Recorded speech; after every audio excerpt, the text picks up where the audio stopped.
Good morning to all of our viewers all over the world. It's another edition of Bystanders at the Newsstand here on Flip TV. This lovely morning, my name is Sonny Rashid, the anchor man here on Flip TV. 25th of August 2025. Our viewers, as you are joining us this lovely morning, kindly click on your like button, drop your comments, and also share this program to others. Yes, share this program as well. It's another week on this beautiful channel. I have with me here the Punch newspaper and the Vanguard this lovely morning. Let me start on the Punch newspaper. PDP NEC gets zoning report today amid convention crisis. Locals beg federal government as Osun Ondo federal roads crumble. Yoruba leaders push for Makinde Adeleke's intervention in Alaafin Ooni conflict. Sick and stranded. Presidential order fails to curb soaring drug prices. Essential medicine still unaffordable despite tax waivers. Pharmacists struggle amid weak naira. Federal government shut 22 illegal tertiary institutions. Pregnancy faking widow nabbed with cocaine in Lagos. Federal government begins phase 2 of 12,000 MW Siemens power project. These are on the front of the Punch newspaper, 25th of August 2025. I move to the Vanguard newspaper this lovely morning. Insecurity. Concerned stakeholders decry killing of 10,217 persons in just 2 years. Gridlock. Lagos halts work on Ogudu Ifako Bridge. NBA conference. Sultan Mba Malema task lawyers on justice protection of the poor. Imported steel products drain over $4 billion foreign exchange annually. That's coming from the minister. Governor Abdulrazak declares war on kidnappers, bandits after deadly attack. Labour tackles federal government over proposed pay rise for political office holders.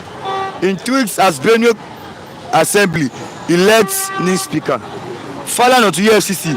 Return recover 32.7 billion, 445,000 US dollar. Loot to NSIPA. ADC to Tinubu declare state of emergency in Katsina Zamfara over insecurity. These are also on the front pages of the Vanguard newspaper this lovely morning. Our viewers, as you are joining us today, 25th of August 2025. My name is Sonny Rashid, the anchor man here on Flip TV. Kindly drop your comments, subscribe to this YouTube channel if this is your first time.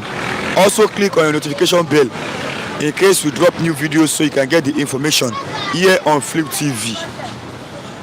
Drop your comments, click on the like button, share this program to others so they can see. I have with me here many reviewers this lovely morning. Let me have my first reviewer here this lovely morning, Pastor Matthew. Pastor Matthew Yagona. Oh, it's like Lucky's Lucky Yagona. Okay. Okay, you are not Yagona. Yes. Good morning, Pastor Matthew. Good morning. Thank you for having me. Yeah, let us start from here this lovely morning.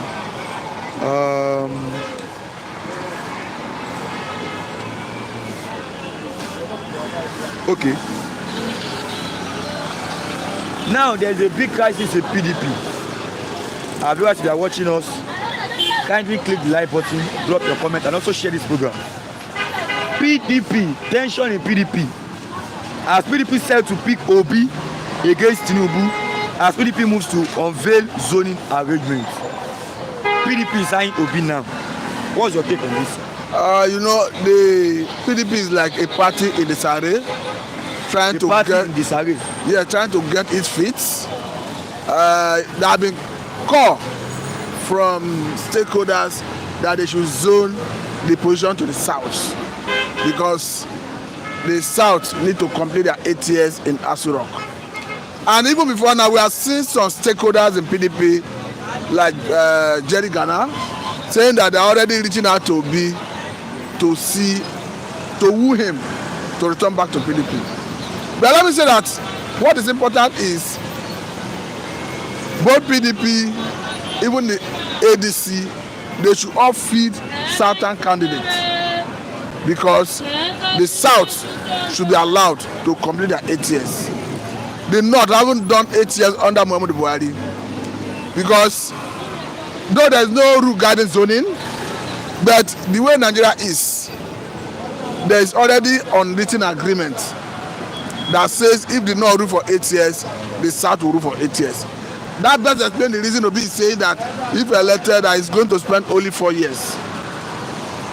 Because you're looking at that unwritten agreement, the fact that Tinubu is already governing Nigeria for the first 4 years, that if another person is winning the election, the person will only govern for 4 years before the power will return to the North. But let me say that if we are running Nigeria in a proper way, it shouldn't have mattered whether whoever governed. But because of the nature of the country, that is why people are saying the South must complete their tenure. Because look at what Buhari did in his time. You need to wonder, because for me, Buhari's 8 years was a waste. Buhari's 8 years was a waste. Wow. Because at the end of the day, what did Nigeria achieve? All we saw is borrowing so much from CBN, I think up to 33 trillion naira through ways and means, spending money building railway from Kano to Niger, spending money repairing refinery, a fixing refinery that up to today is not working. So, and unfortunately, this government is not even courageous enough to ask questions, because even the current probe of NNPC former boss, we have not seen so much energy in trying to make people who plunder the resources of the country to return it. So for me, if PDP is eventually pick Obi, I think it should be a welcome development. Then we now know that the battle is between two Southern candidates. However, we don't know where ADC is going, but I understand that even Atiku himself came out the other day to say that he will support whoever emerge the candidate of ADC.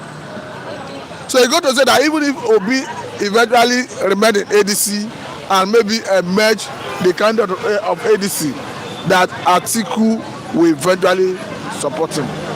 So the way it is, it looks as if it's becoming done on the North that they must allow South to complete their 8 years. Because for purpose of cohesion, national cohesion, the North must actually allow the South to do their complete 8 years. But we do not allow the South. And that's what we are saying, because before now, we have seen so many, even before now, there was a situation where the chairman of Arewa Consultative Forum, Osuman, said that the North will only support a Northern candidate. But shortly after he said it, the stakeholder from Arewa Consultative Forum, the board of trustees, suspended him from that position. By the time they reinstated him, even recently, they have come out to say that Arewa Consultative Forum is apolitical, that they do not support any political party.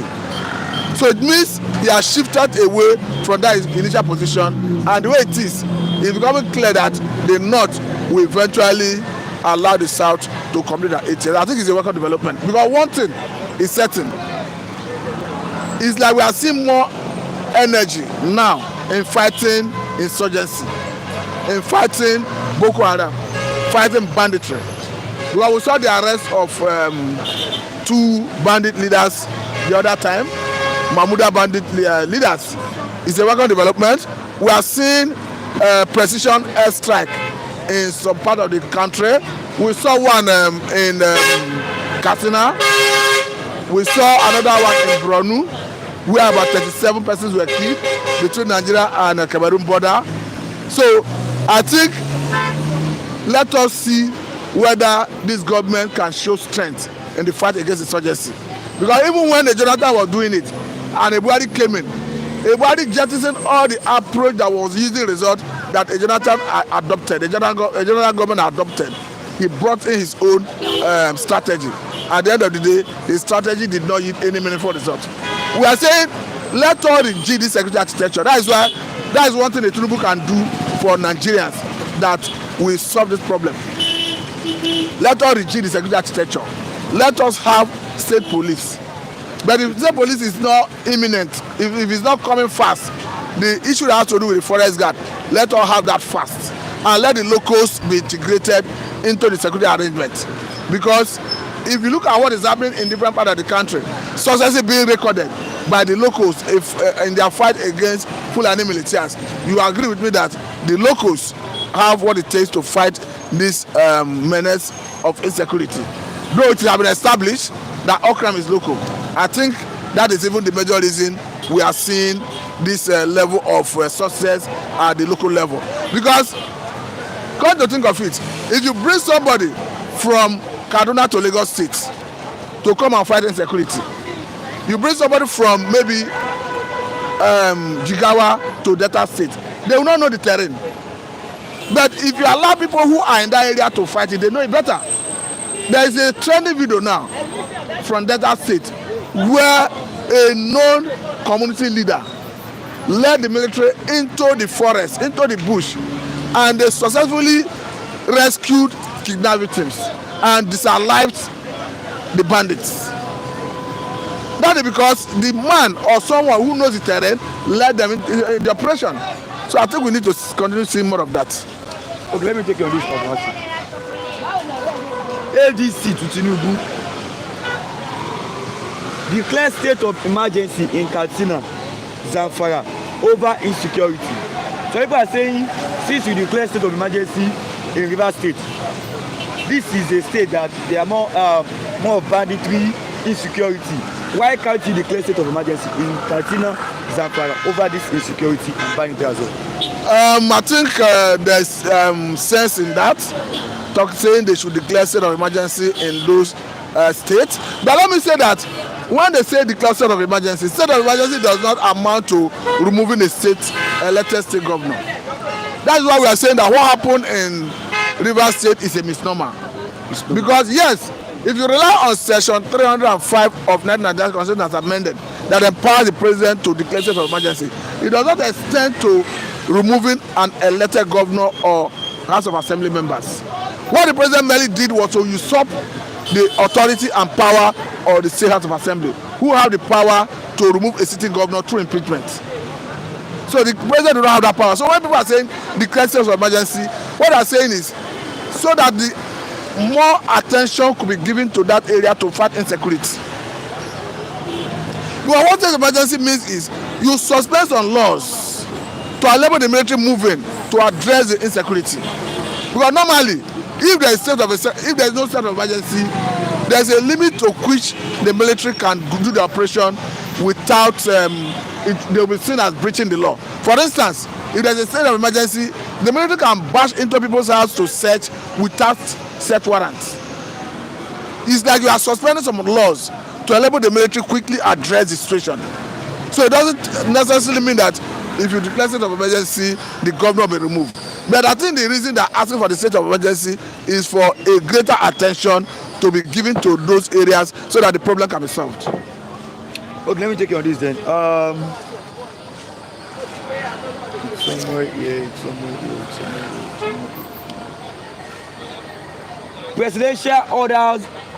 Presidential order fails to curb soaring drug prices. Essential medicine still unaffordable despite tax waivers. Pharmacists trouble amid weak naira. It's simple. You know, we have been saying this all along, that the problem of unification of efforts at the official window is an evil wind that blows no one any good. Even the waiver you are talking about, how are we sure that it's efficiently managed? Because this is even to put those that have been maintaining that the government should sustain the education of efforts at the official window. This will even put them to shame. Because I have been of the view that it is a premature policy. Because under Muhammadu Buhari, under Jonathan, under Obasanjo, our efforts at the official window was pegged. It was pegged because we were not yet producing enough from other areas of human endeavor to export to earn foreign exchange. We still operate on a mono economy. If, for instance, as he removed subsidy on gasoline, he tarried with the issue of efforts at the official window, then the money we are getting from subsidy removal of gasoline, take it into agriculture, take it into production sector. Because even currently we are not seeing much activity in those areas, so that we start producing enough to start exporting from other areas to earn sufficient foreign exchange before you now come back to unify efforts at the official window. So I want to say that policy or unification of efforts at the official window is premature and is part of the major problem of Nigerian economy even currently. Falana to EFCC.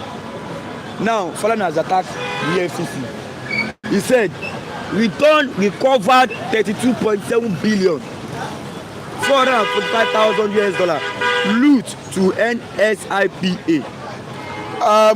The problem is this is not the first time a Falana will be raising such alarm, and unfortunately Nigerian government, all their agencies, they don't hearken to such advice or admonition, because they know that even if you drag them to court, they will always have their way. So it's quite unfortunate that we find ourselves in this kind of situation, a situation where even the EFCC itself, for now, they only go after internet fraudsters.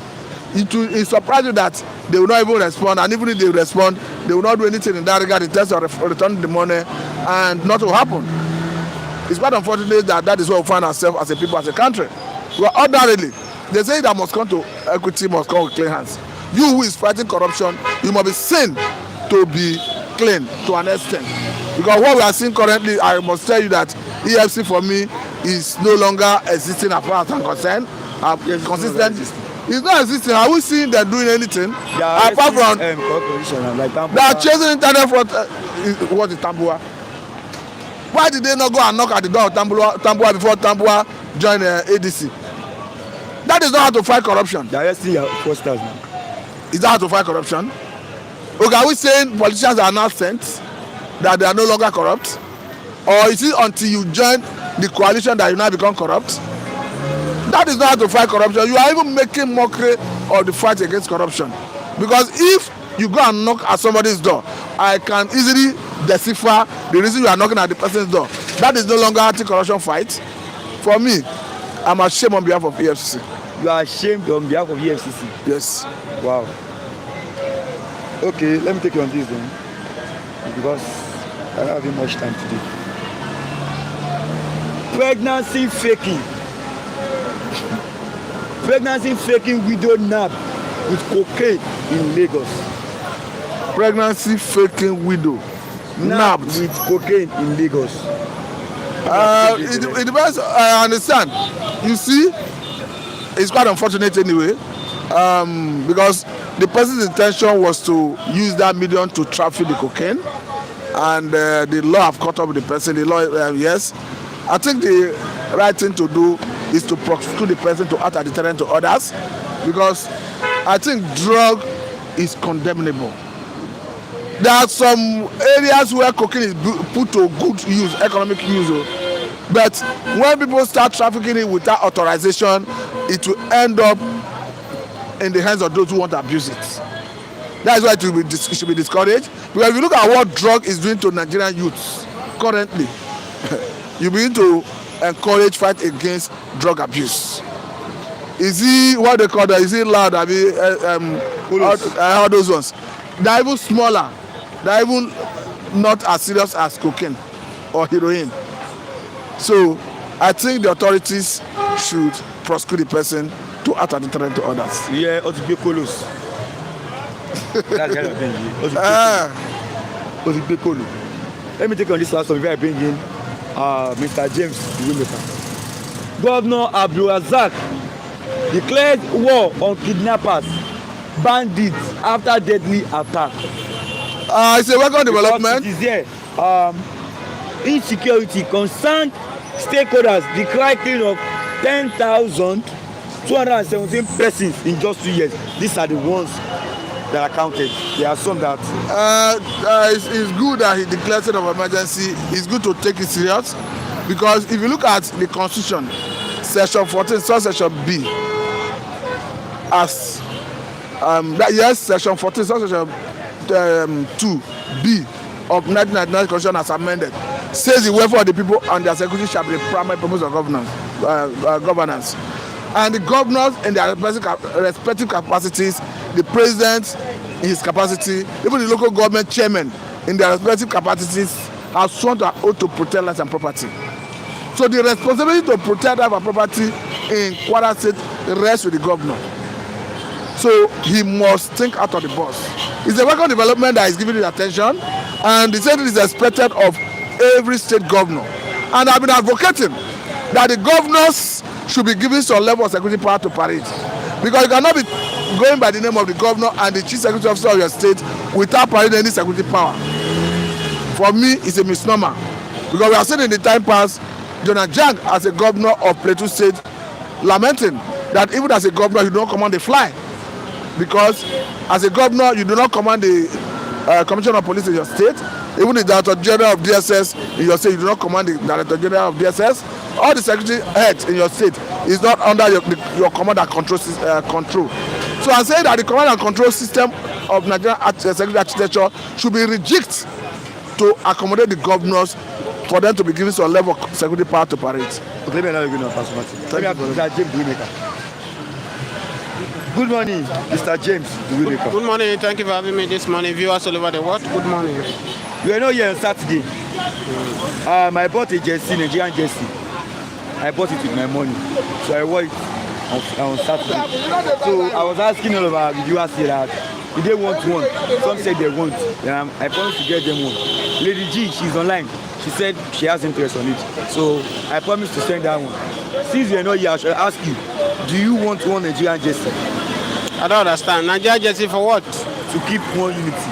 Okay, one unity. In as much as we are still breathing here, we are still Nigeria. That is not. We are still Nigeria. But all we are saying that the structure is not working. We need regional government, and if this counterpart, the Northern Fulani, if they feel that Northern regional government will not work, let us split this country. Let everybody go on their own way. Because a country whereby you cannot go to your village. We have seen a popular activist, a very dark man, on his way down to Lagos. You see how headmen almost kidnap him. You saw the victims. And these are what have been happening currently in Nigeria as we speak today. So you can see, and it look as if we don't have leaders. Everybody fold their hands. These people, they do what? Go to Kwara today. Kwara now, they cannot live in peace. You see bandits everywhere, kidnapping everywhere. So it look as if that Nigeria is... See, I keep saying it that even Nigeria, if you look at what is happening, it's like Nigeria have expired. Because come to 2014, yes, Nigeria has expired. So that's why Jonathan came up in 2014 and called that if truly want to be one Nigeria, let different people from different regions come out. Let's sit together to negotiate how we can move this country forward. But from greedy elements like the people in government today, they kick against it. They water Jonathan down as if he doesn't know what he's doing. But today it has done on them. As I keep saying, all this thing that happened is as a result of the reckless decision Yakubu Gowon have taken over the years. When after the Civil War, the Biafra War, when they met in Ghana in Abure Accord, that the right thing to do now is to form regional government. I feel that if Gowon will have humbled his pride, will have not been allowed to be deceived by mediocres, by people, British, who believe that by being one Nigeria, it is the easiest way to defraud Nigeria, to turn Nigeria to slave. They advised him that no, you not allow regional government, that the center will be too weak for him. Today, look at it, the same Gowon now run from his ancestral home. He flew to no destination. His ancestral son had been taken by Fulani headmen, jihadists, who came far away from Senegal, came away from Burkina Faso, have come to Nigeria territory now, and to come and take over Nigeria. If you see what these Fulani headmen are doing in Nigeria, you will know that they are not Nigeria Fulanis. They are not Nigeria Fulani, but the audacity they now have doing this thing, the one that call themselves Nigeria Fulani, they hardly criticize them. They hardly culture them. It's only Fulani that they are the only tribe in Nigeria. Why is it that everything Fulani and their leader are not ready to talk to them? So if you see in all of these things, you agree with me that even to wear the Nigeria jersey you are talking about, sometimes many people have lose interest. Don't forget that the only thing that is unite us as a country now is football. Even as the football. Yes, football is the only thing that is uniting us. The crude oil is not uniting us because it's only the politicians that are sharing the money.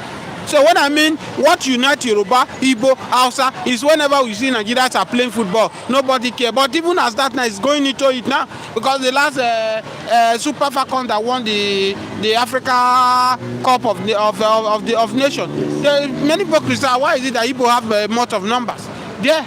And you can see now they are now even bringing their tribal into the football that is giving us joy. So if you look at all this scenario, you will discover that we are always prolonging the evil day ahead of us. The best thing, whether you are in diaspora, whether you are in Nigeria, you are Igbo, you are Yoruba, the best thing now is regional government or you divide Nigeria. How many of my Yoruba brothers who believe that one Nigeria is the way forward just because of Bola Ahmed Tinubu to become president? Now that Bola Ahmed Tinubu is now the president now, what is your fate? What have you gained so far? Have you asked yourself that Bola Ahmed Tinubu is almost 3 years as a president of Nigeria? As a Yoruba man you are, what have you gained under his government?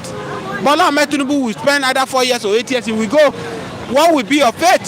So if there is Yoruba nation today, I will tell you that you will benefit better as a Yoruba man than this one Nigeria. Good morning, everyone. That is Lady G. Good morning, ma. Precious EKD. Good morning, Mr. Rashid, and all of our viewers. Good morning. Precious EKD.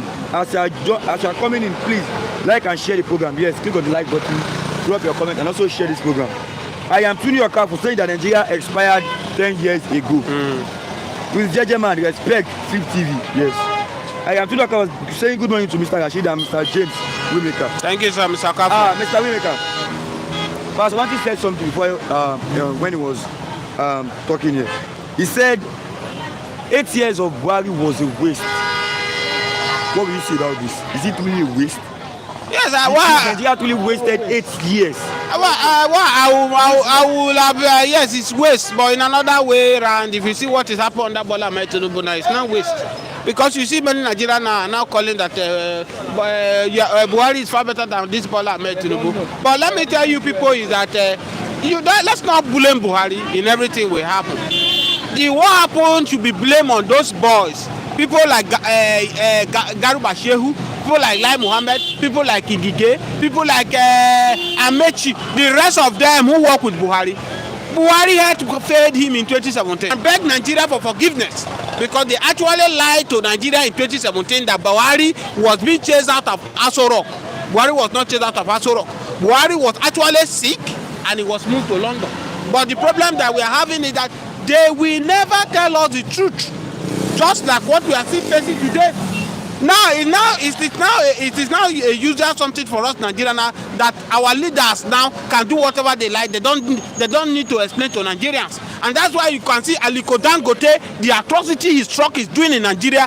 All these shouting people are shouting. Aliko Dangote have not come and begged Nigerians. Where VDM was blocking Dangote trucks, that they should not move. That the injury they are causing to the people is too much. What do you have to say about it? Some people are saying VDM is trespassing. Some people are saying yes, he's fighting for the right of the people. What do you have to say about this? No, the truth of the matter is that, as I keep saying it, that Aliko Dangote have learned from our politicians, from our president. He feels that Nigerians are nothing. And he has forgotten that he makes money from these state politicians who did not have respect for. We are saying that your trailers are killing Nigerians. Your trailers are driving without driving license. You are in the place where I came from, in Kogi State. Dangote is making money from there. What is Dangote development in my state? He's not developing, he's just making money. If Dangote were to be Igbo man, Dangote will have kept to where he belongs. Because Dangote is a first-class citizen. That's why Nigerians are complaining that his truck is killing Nigeria, and yet he cannot come out to address the issue.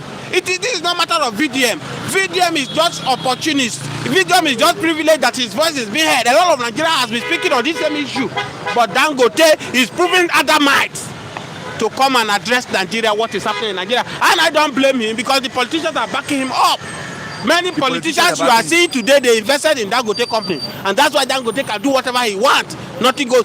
Many companies, you can see the secret VDM is revealing. Many companies now go and register under Dangote. They are not paying tax to federal government. Nothing be happen to them. Is it how we are going to run a great country? And that's why I say this country must be divided. Or you give us a regional government. Yes. Don't put hope on Nigeria because things are getting worse on every day. PDP is set to pick Peter Obi to defeat Bola Ahmed Tinubu in 2027 as they want to unveil their zoning arrangement. What do you have to say about this? PDP picking Peter Obi. Will it really join PDP? No, as it stands now, you cannot know where Peter Obi is going. Obi now, what the APC currently are trying to do now is to make sure Obi will not have tickets in 2027. And the Igbos are happy about it because Obi is a distraction.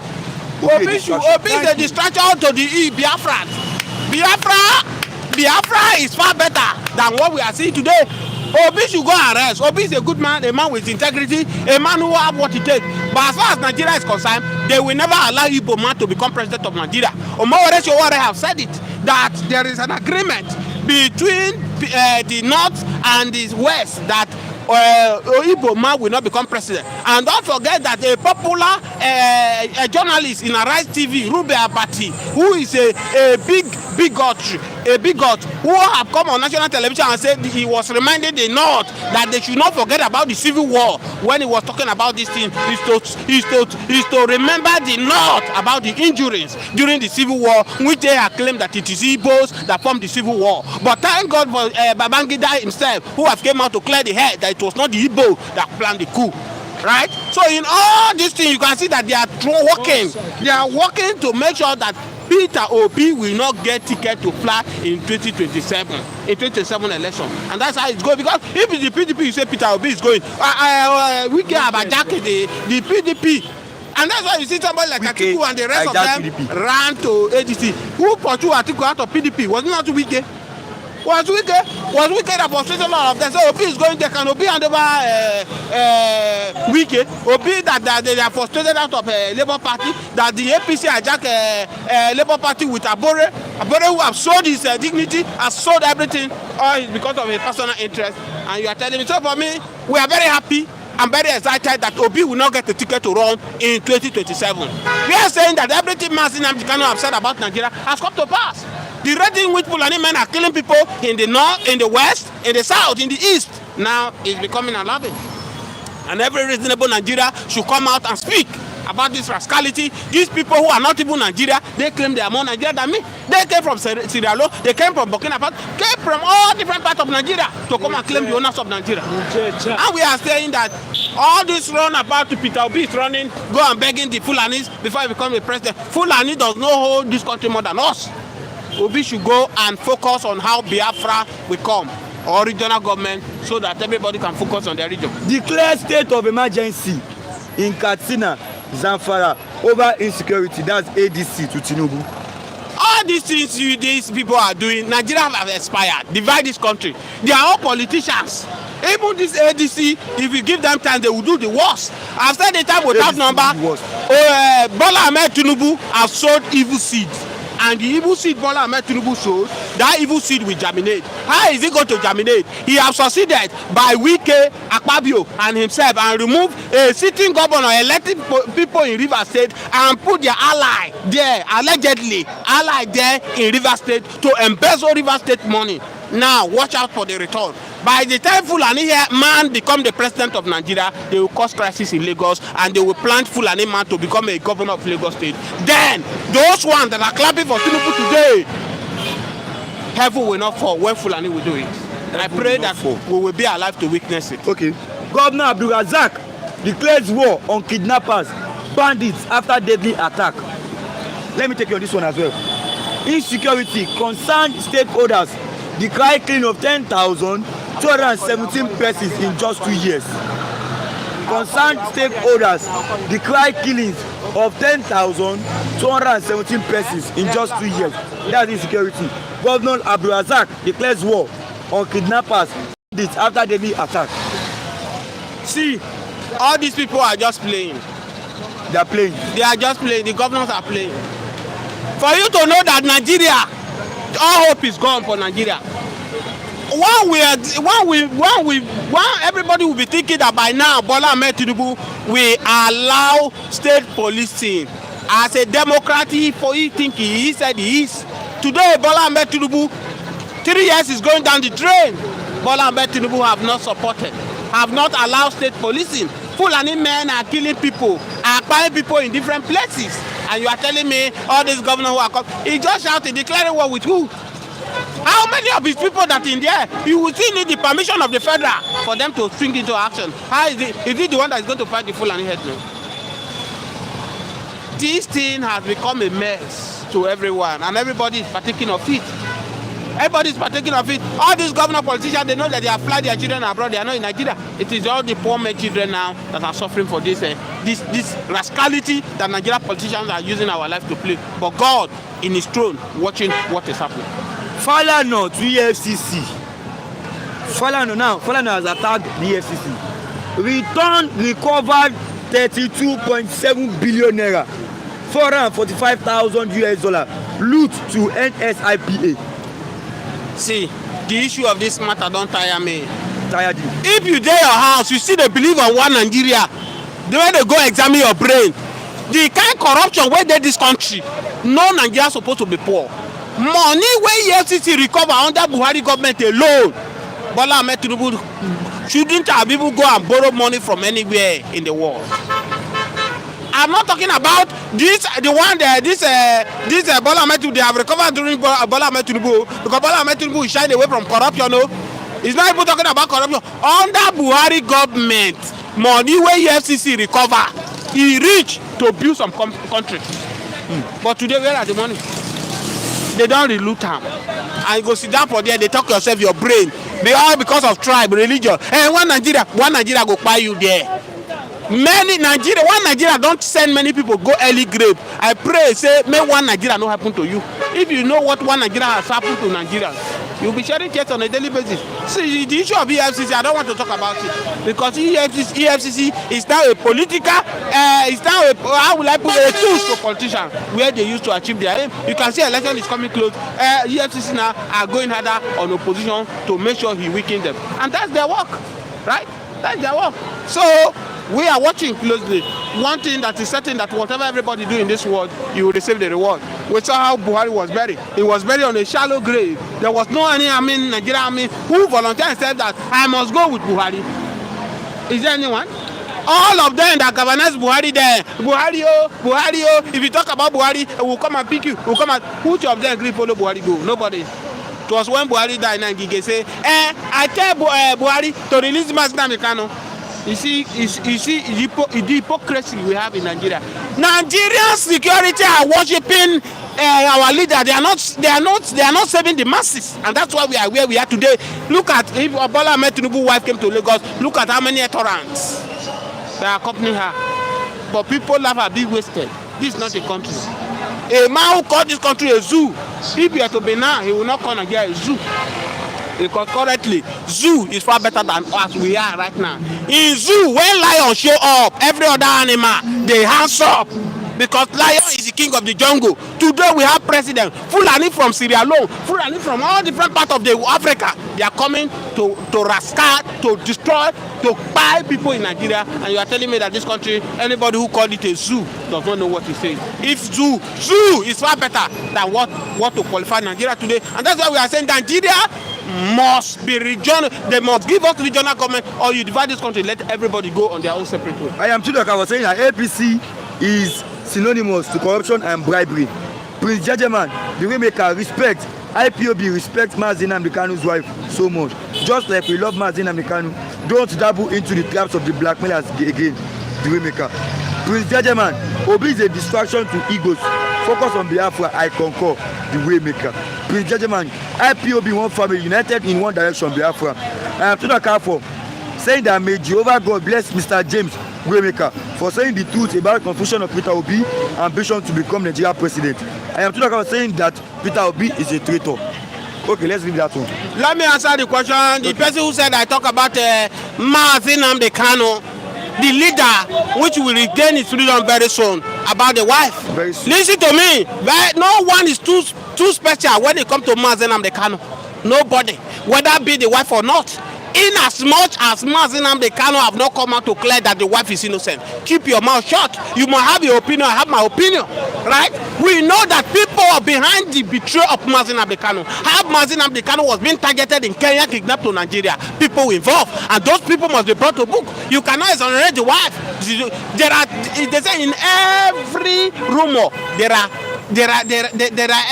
tendency of truth in it. So we are watching. You cannot tell me I should not talk about what is happening. All of us, we love Mazi Nnamdi Kanu. I all use my own channel to talk about Mazi Nnamdi Kanu, which some of you supposed to give me credit for that. Do you think it's easy to be in Nigeria to speak about Mazi Nnamdi Kanu? Do you know the risk on it? So you tell me that we are feeling the pain. I have said the time without number, the Ekweremadu, the Ifeanyi, who did everything to sabotage this Biafra. Today, where are they? Ekweremadu is in London, he's in Kirikiri. Ifeanyi is gone to meet his ancestors. So also everyone who betrayed Mazi Nnamdi Kanu will pay in one way or the other. Because I am not an Igbo man, I keep saying it. But if you see the sacrifice, every message that Mazi Nnamdi Kanu has preached about Nigeria has come to pass. Look at the way Fulani men have terrorized Nigeria. Even in the West, is the West safe? Thank God, may the soul of Akere continue rest in peace. A man who stood against all against Buhari rascality by allowing Amoteku to come. If not for Amoteku today, Southwest here will be another. It will have been worse than as we are speaking today. So what are we saying in essence? What are we saying in essence? What role has Mazi Nnamdi Kanu wife have played so far to show that she is an innocent? I am not crucifying her. I'm not saying she's the one. But don't come and tell me what to say until Mazi Nnamdi Kanu come out. Okay, let's close with this. If Nnamdi Kanu is being released today, what are the changes you see in the southeast? See, anything that is bringing Mazi Nnamdi Kanu out, Mazi Nnamdi Kanu, let them allow Biafra to go. If you think that these people are not good to rule Nigeria, these people are not good to be in affairs of Nigeria, let these people go. That is my opinion. I've said you time without number, when Obasanjo was there, Yar'Adua, Jonathan government, these people were at top of the economy. Our economy was doing well. We are doing well in Nigeria.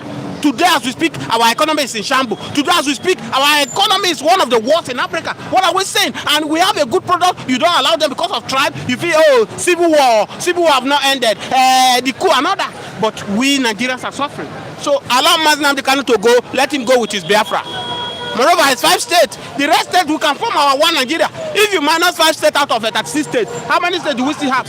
We have 31. So why are you holding them not to go? Allow Mazi Nnamdi Kanu to carry his Biafra and go. The rest of us can now come together. If Yoruba want, Hausa, and we the middle belt, we want to be one Nigeria, then we negotiate. We be it. So that the peace will reign. Okay, let me allow you now. Thanks for coming. Let me have Mr. Asiasa. Good morning, Mr. Rashid. Good morning to all our viewers. Good morning to Dr. Ukwoje. Doctor, if you are around, we welcome you to the platform. May God bless you. You who have never neglected whenever anything happened to us. I still have you in mind. May God bless you. Greeting to the palace. Kinjo Ogwa. Bonjour mon frère. Que l'Éternel te bénisse. Vous êtes notre raison d'être ici sur ces plateformes. Que l'Éternel vous bénisse et vos activités. Je voudrais également saluer notre auditeur depuis Lyon en France. Si tu es en ligne, que Dieu soit avec toi. Nous sommes ensemble.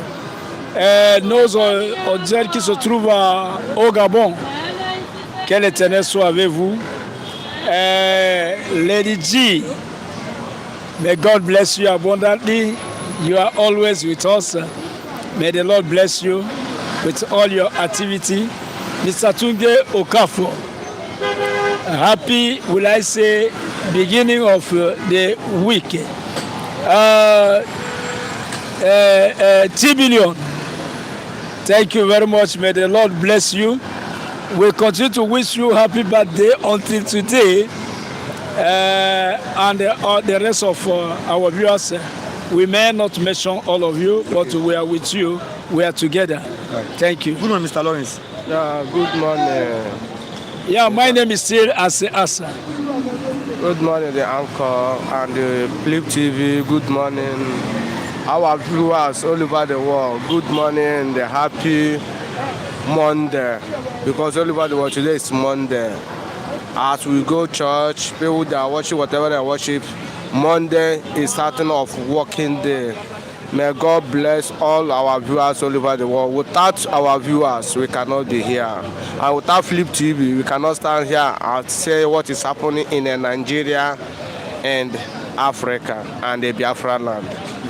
May God bless all of you now, one by one. Gladys Oyabo, good morning, dear Aquaman and crew members. Good morning, Gladys Oyabo. We are all waiting and watching. Yes. Prince Judgment, the Waymaker, don't accuse anyone without evidence publicly. King Judgment, you're welcome. Remain on your lane of content creator. So many things are going to unfold as Gladys Oyabo. Prince Judgment, respect as a bonjour one name. Yeah, bonjour one name.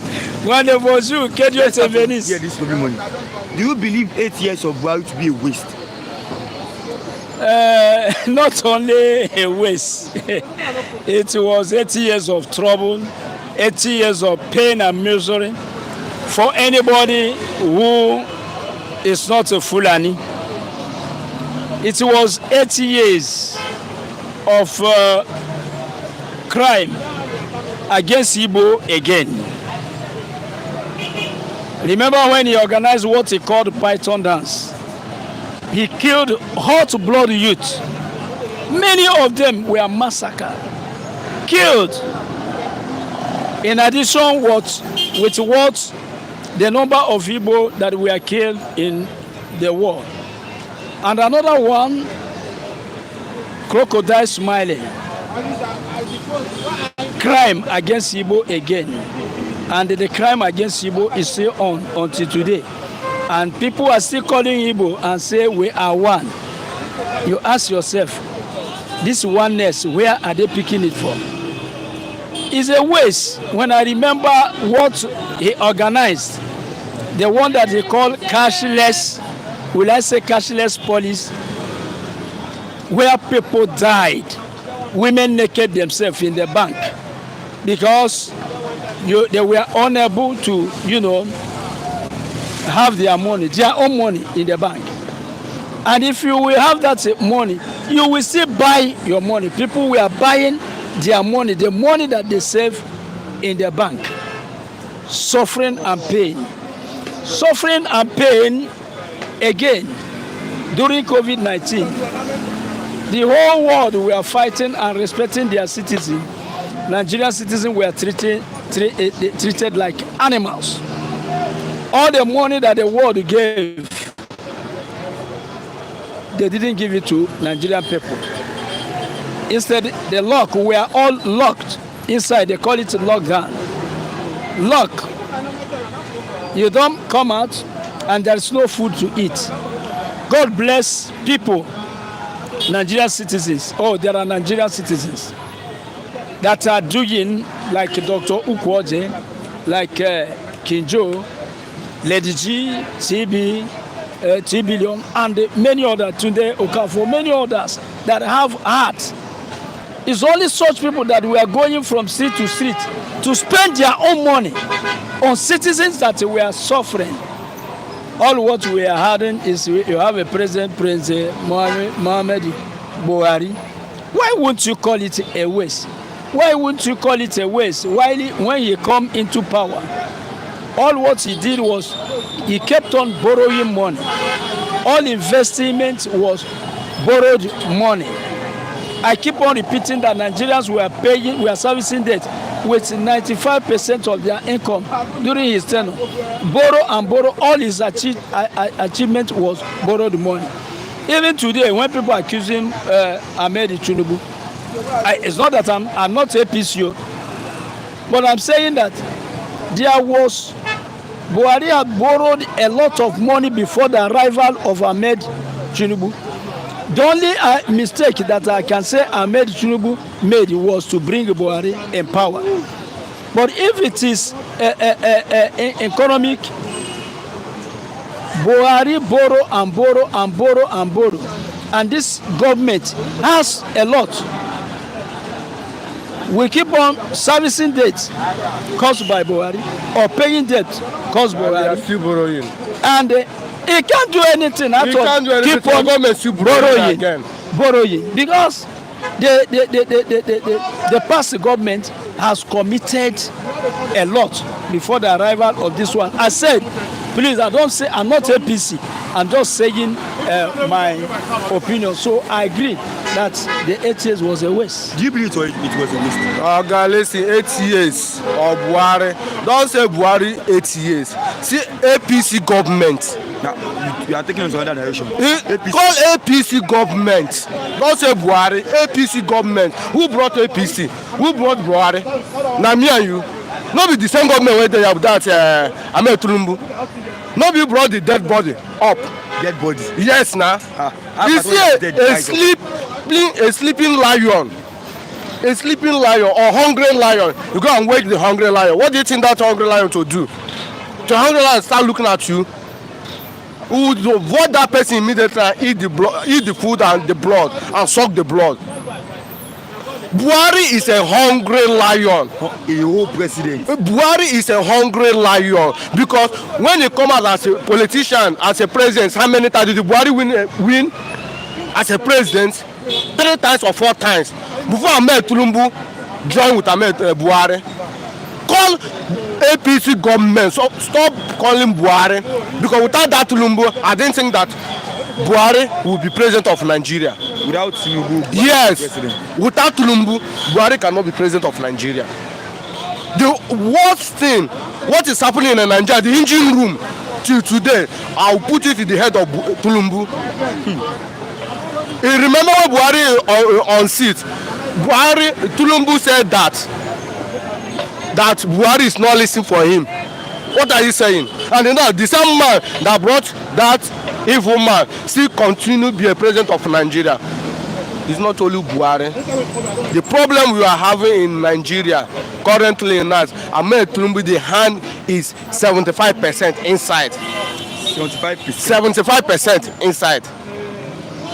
No be for Lagos State here, there's massacre all the whole youth in Nigeria here. No be Lagos State here, they paint your green, white, green, red, blood. Green, white, green. Yes, no be for Lagos here. Now for Katsina, we are talking everything. Buhari. Okay, as Buhari no did well, nko. Is it Nigeria? Is it continue doing evil? When the government are coming, you give a excuse that the past government is not doing well. Now you will still continue your own. The money Tinubu borrow is more than what this Buhari borrowed. The amount Tinubu borrowed is more than Buhari's administration. Yes, for only 2 years and now. What are you saying? Every time you call Buhari government, okay, as Buhari no did well, why is Southwest, people that claim they are educated, people that know they game, people that know that they love their people, why Ahmed Tinubu don't do it well? Buhari lock border, Southwest, all the whole Southwest border and leave for North. Leave North. Why Tinubu ain't as a president of Nigeria as a Southwest? Why Tinubu not open that border? Why Tinubu, your president, not allow the citizen of the Southwest, okay, allow the Southeast and the North? Why he didn't allow the West to eat satisfied? When you are eating stone of rice here, not they are eating foreign rice. But now the kind of rice in the market now is worse than any other thing now. You will buy rice now before you know the rice will turn to Eko Agidi. I don't understand. Rice turn to Eko. No, I think my own is not propaganda I am doing. This is the reality. Thank God the woman that said like Buhari government. Okay, Buhari government already rule and go, and the man die. The man that's sitting now is not a dead man, and he's not a Fulani man. He's not a Hausa man. He's from Southwest. One educated state in Nigeria that's maltreating Nigeria like Nigeria is, even though Zoom where they are telling animal in the zoo is better than the citizen of Nigeria. Animal is more value Animal most value in diaspora more than the citizen or call the citizen of Nigeria. When Mazin Kanu call Nigeria Zoom, people start laughing and say, now everybody understand their language. The Zoom is more better than Nigeria now. We don't have security. You cannot go into a Zoom and kill animal anyhow. Zoom. You can't enter inside Zoom, kill animal anyhow. But in Nigeria here, you come and kill the quantity you want, and government cannot say anything. That chicken, rat in Lagos State is much value than a human being. Can you just see stone rat? You, as a Nigerian. But in Nigeria, you see a human being kill a human being because of we have the worst governments in the world. I am Tinubu was saying that 8 years of Buhari is to be remembered as the blood-sucking regime. I am Tinubu was saying that Buhari brought Nigeria backwards. Thank you. 3 billion 001. Good morning, Flip TV and team. Nice to see you, Mr. Asa. Okay. Yeah, I am Tinubu was saying that Buhari is a useless, wicked beast. Thank you. I am now starting to think this ADC is created by APC to cause more confusion. Yes. 3 billion said, I love the way Mr. Lawrence said Tinubu. Okay. I am Tinubu was saying that Mazi Lawrence is saying the facts because Tinubu destroyed the Nigerians by bringing Buhari. 3 billion 01 said we have to give Mr. Lawrence title OON. He's on fire.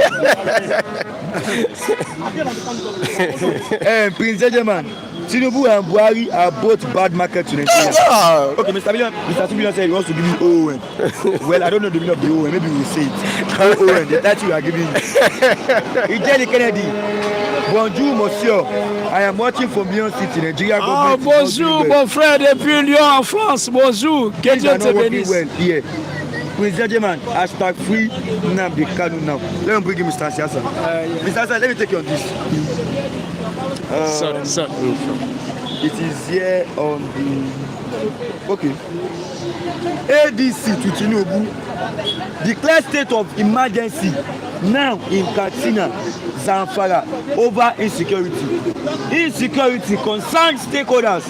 Declare killing of 10,217 persons in just 2 years. These are the death records that have been recorded. The ones that are not being recorded are not among here. 10,217 people in 2 years of Tinubu's administration. You know, in as much I keep on telling you, I'm not a Tinubu advocate, I'm not APC. No. ADC, all these things they are saying, for me, I don't see great change. They are not saying even anything. I keep on saying that in America, a policeman killed one black man. All our viewers, you were aware what happened in America. Because of that one man, there was protest in all America. The protest escalated to Britain, and almost the whole world joined the protest because of one man. All the people of ADC that are talking now, this killing did not start today. They were there when it started. I keep on saying it. When under the watch of Airfire, who is in ADC, in Kaduna State, they were bombing churches, killing people in mass. There were massive burial everywhere in Kaduna State. Killing was so much in Kaduna by herdsmen, by terrorists, by Boko Haram, whatever you call them. Every day people will wake up and start to kill people until many Igbo business people left to Kaduna. And that the place that they left in Kaduna now, grasses have grew up there. Yorubas left to Kaduna, they ran away from Kaduna. Benue people ran away from Kaduna, Igbos ran away from Kaduna. All the members of ADC that are talking now were there. They didn't say anything because of sentiment, religious sentiment, and will I say family sentiment. Buhari was their brother. Killing, injustice in the east, massacre, crime committed against Igbos. All the members of ADC were there. They didn't cough because their brother was in power. In Imo State, almost the youth, the one that does not run away, are killed in Olo because of one man wearing red cap. I don't know, people think that anybody that wear red cap, it means that you are an Igbo person. Red cap is sold in the market. Everybody can buy and wear. Somebody wearing red cap there, sitting, they say is governor. They killed and massacred people in Imo State. ADC, all your members were there. They didn't cough. Killing all over Nigeria. They didn't cough. They didn't say anything. Many years, 8 years of Buhari, people died. Buhari was only promoting Riga.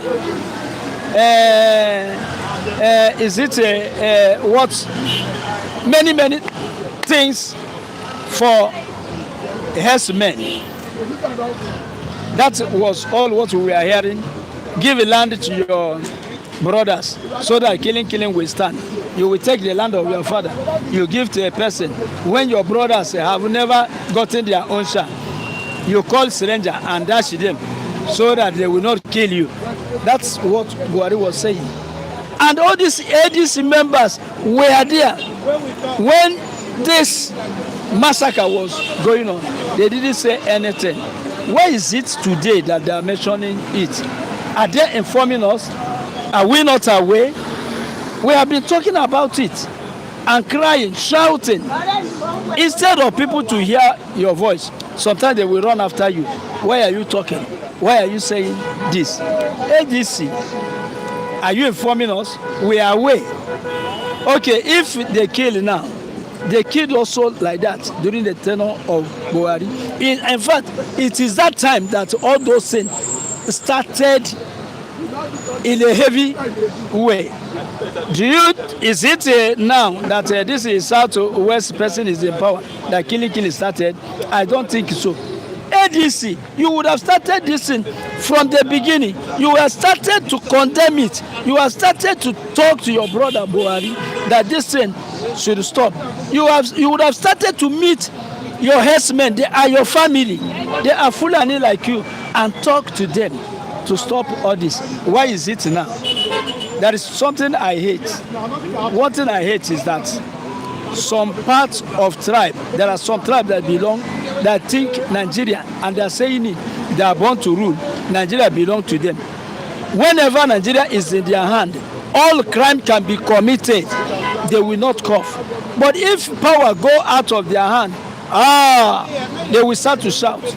They will start to talk, even where they killing is on in our country. We all condemn it. But I say, we were the only people shouting that time. All these members of ADC, we are not saying anything because it was their brother. Let me get some commentary this early morning. Okay. Viewers, if you are watching, please kindly drop your comments, click on the like button, and also share this program. Prince Jejeman, hashtag free Nnamdi Kanu now. Let me take you on this, Mr. Lawrence. Yes. I don't want to take you on this. I want to take you on that one. Look at this video. The video has been posted here on the channel. Look at this video. This is the governor of Osun State in full Emir Regalia yesterday. This is the video.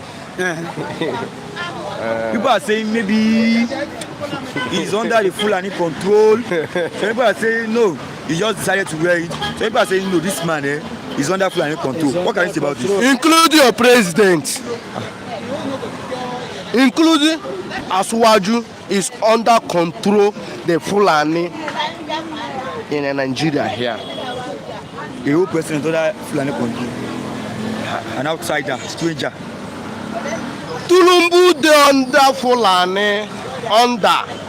Na then they tell am wetin go dey do. If he misbehave, they go just pick am like ant, remove am for that seat. What I'm telling you, the reality. These people that claim their own Nigeria and the Southwest supported those people 100%. And some Efulefu Igbos, yes, those people don't know their left and the right. They are supporting the same Fulanis. Look at what happened in Rome.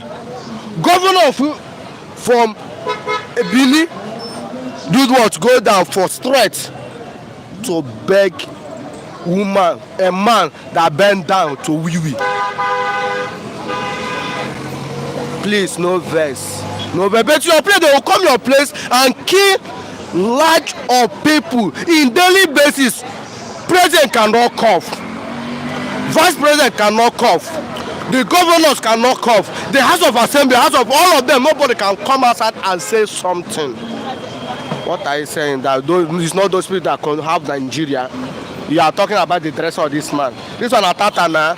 Your president will dress and go down bow for them. Without bowing down for them, they will collect power for your hand. It's what is happening in India. You see the find way to get 2027 as a president. Is it what is Nigeria is looking for? What Nigeria need now is a good life. A good life. Forget the dressing of this man. You tomorrow they can dress like Emir. You know, say now Yoruba land, Fulani almost they conquer almost Yoruba land. Fulani conquer Yoruba land. No, I tell you one day. You know they here now. Fulani no dey Lagos here. Fulani no dey Lagos here. Your name na sorry. My brother, if you dey sleep for night, use one eye sleep, open one eye. Because if you use two eyes sleep, your name na sorry. We no dey sleep with the two eye. Now one eye. If you got that one eye wey tell you close, you no go close am well because if you close am well, where gasala go burst, you no go know. My brother, let me sincere that Fulani is the people that control the whole Nigeria, including Imo State. Including Imo State, where I come from, na Fulani. Because somebody that win number 4 come be governor of my state. It is by the grace of God. No, which can Ogamura forget that grace of God though. Leave that no put God name here at all. Not to concern God with this our issue now. Now we use our hand go carry fire. Now we use our hand carry fire put there and that fire they burn us. God go allow us that fire burn us well. When Israel misbehave, God go punish Israel before we have mercy for Israel. In the Bible, regardless of you where we say I don't know whether we know God. Every time they pretend we know God. Nigeria is among the people that I don't see that they believe in God. Nigeria don't believe in God. I don't say that. Because if they say they believe in God, those politicians cannot rob our pastors, prophets, man of God in Nigeria. This is the problem we are still having in Nigeria. I call religious leaders.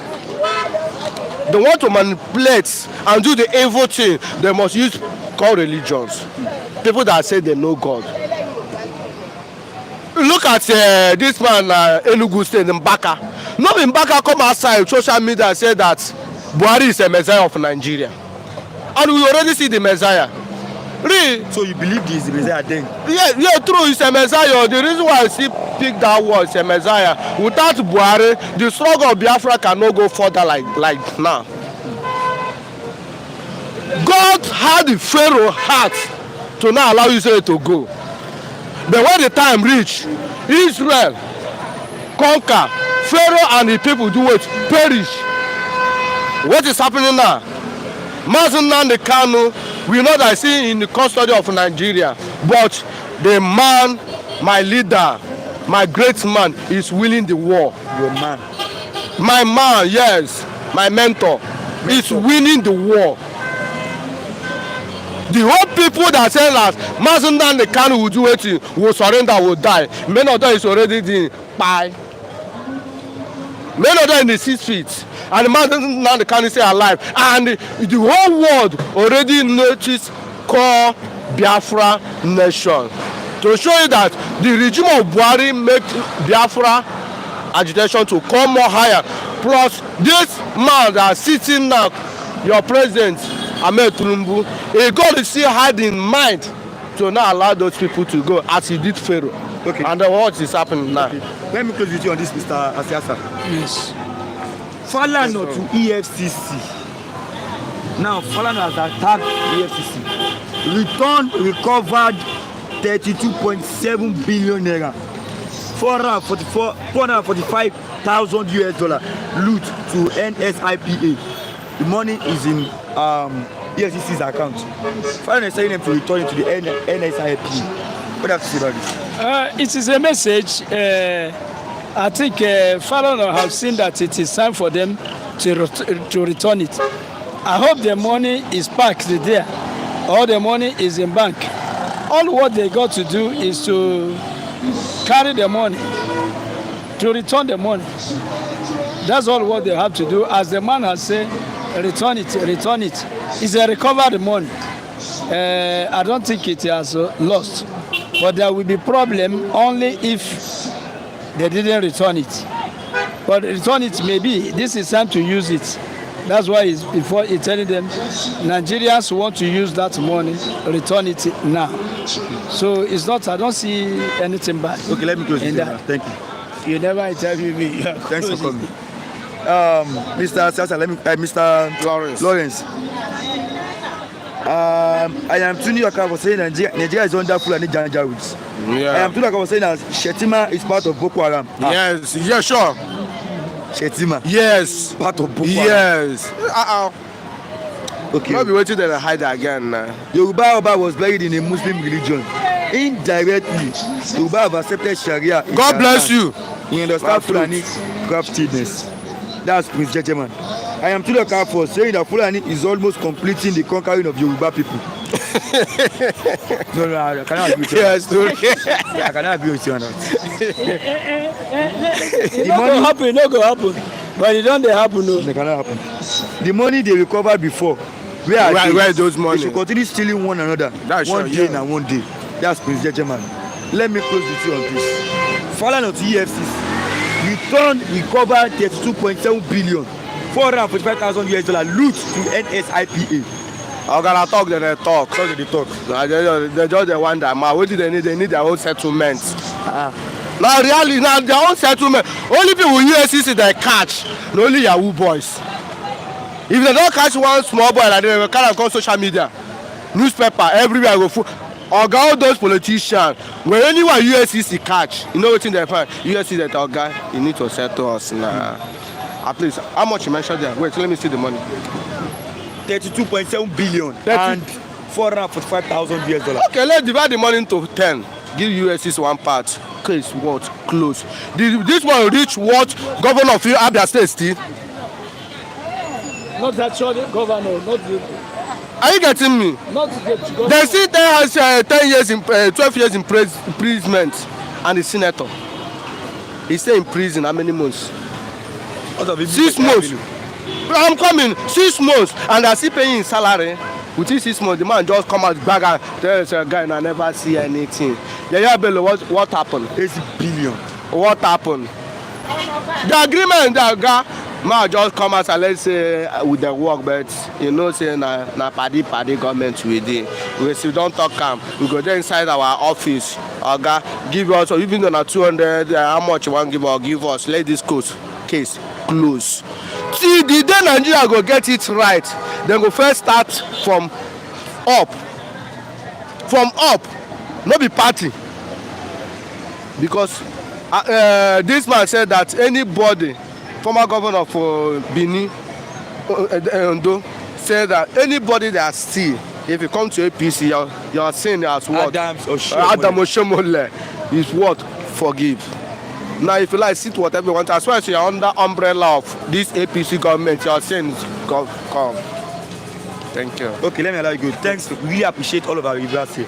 Thanks for coming. Let me have Mr. Olajide, Mr. OJ Olajide, the global analyst. Yes, Good morning, sir. Mr. Rashid, you are most welcome. I say good morning to you. I'm saying good morning to all our global viewers on Flip TV. I'm saying good morning to the management of Flip TV. And then I come and say Mr. Rashid. And I'm also saying good morning to all our global viewers who appreciate us on this platform, who are kind to us, T Billions, and Lady G, Dr. Kwaji, King Jogba, and the rest of them. May God bless you. May Almighty God replenish your pockets in great multiple fold. Down what you have given us. May you not lack. May you not beg. Amen. May you not wait for people before you can eat. Amen. All the blessings I give to us, God shall replenish it back into your generations. Amen. You shall live in abundance. You will not lack. I command, I pray that the possession of God Almighty shall be on all of you. Amen. In Jesus' name. All of you. And those who are yet to appreciate us, the same prayer goes to all of you too. All of you are blessed. I remain my humble self, Mr. OJ Olajide, your global analyst, and welcome to Flip TV this morning. Let's start from here, Mr. OJ Olajide, the global analyst. Yoruba leaders push for Makinde and Adeleke's intervention in Alaafin Ooni conflict. What's your take on that? What is the Makinde going to do in the conflict between? Some people are saying since they are the one that elected them, because it was not through traditional way. The governor elected them to be there, so they should be to. There's no. You don't use the word elected. There's nothing like elected there. The governor approved whom they submitted to governor. That's it. There's no Oba is elected by governor. Maybe the kingmaker elected somebody. Well, if you are using the word election, that means you be talking about the kingmakers who would come up with the name of numerous princes who aspire to that position. Maybe that election work and they be used in that respect, not the governor, elected a person. Whatever name forwarded to the governor by the kingmaker is who the governor will approve. So government did not elect any of them. So as regards to Makinde being asked to intervene in the crisis, governor is not involved in the crisis. It's the governor that asked Alaafin to make the statement he made when he gave 48 hours to revoke, to renounce, or take back the time he had given to somebody. So it's not the government that was involved in that. It's Alaafin that started the matter now. It is him that must either have the courage to go on with the fight, or seeking out, or if he has wrong, and tell an apology. So Makinde should be excused from that matter. There's nothing concern Makinde in this matter. Makinde is free. He's a governor. Makinde is free. It's nothing. What's business? What's Makinde business? And what's their business in the matter? Between two of us fighting. When somebody throw the first jab, the other one reply to, or maybe the other one didn't reply, he maintains silence. And the one who was throwing jabbing keep on throwing punches all around. The other one was dodging. So it's not the man who's throwing punches that you go and talk to stop throwing punches. It's not the man who's throwing jabbing that you talk to that stop throwing jabbing or making punches. So where does the matter concern Governor Makinde and Governor Adeleke? Let them not be dragged into matter that does not concern them. Okay, Mr. Olajide, let me take you on this. People are saying 8 years of Buhari was a waste. People are saying no, he developed something. Let me ask you personally, was 8 years of Buhari truly a waste to this nation? It's more of a waste than any achievement. More of a waste than any level of achievement. That's what I'm saying. It's waste, yes. It's more of a waste. Because this is a man that changed the standard of living of Nigeria from the lowest affordable level to the worst unavailable level. You get my point? You hear that word I use? He changed the living standard of Nigeria from the lowest affordable level to the highest unavailable level of living standard of Nigerians. Is it in terms of cost of living you are talking about? The price of everything changed from the lowest price of which you can ever think of to the highest level of unavailability by Nigerians. The worst you can ever think of in the history of Nigeria. The worst regime, the worst everything in terms of every instance of governance became worsened under Buhari. Is it security you want to talk about? Is it economy? Is it education? Is it health? Is it agriculture? Everything got to the highest level of worst under Buhari regime. Is it inflation you're talking about? Is it unemployment? If it is the kind of infrastructure, everything got worse under Buhari. Terribly astronomical worst level Nigeria can ever attain in life. It was under Buhari regime we have it. So if you are comparing the good and the bad is extremely worse. It's in the region of 90%, maybe 10% good, 90% worse. So maybe 10 or less than 10%. So is that when you have such a score? How do you contribute? How do you classify that such score? Do you classify such score as good or bad? Or is it 90% bad state of things? You record just 10% or 10 or less 10% percentage of good. So that's excessively terribly worse situation. So it's government, it's religion, it's security. You want to talking of killing of people, Fulani, they become too loose. Killing all across the country. There's no one single one of them has been arrested. No one was arrested and prosecuted and jailed. You see the killing how could across the country killing by Fulani herdsmen all over the country. It will reduce it to former elder clashes. When they were going about conquest agenda to conquer the whole country, when they are coming and boldly saying the Nigeria belongs to all of them. So it's a worst state of Nigeria never ever preach, never pray to ever come to again.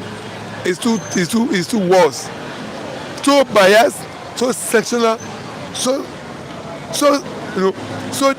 tribalized that Fulanize everything in Nigeria. Only God did not surrender Nigeria to him. Only did Nigeria not learn to be conquered by Fulani. For somebody who brought Fulani all over Africa to Nigeria and to be planted in every nook and cranny, every locality of Nigeria in the name of Ruga. To be settled there, to be planted in every community in Nigeria to plant in the name of Ruga. When that one failed, because he couldn't have access to land, because land approval belongs to governor. Thank God, God has done that ahead. God knew what that a government will want to do in Nigeria.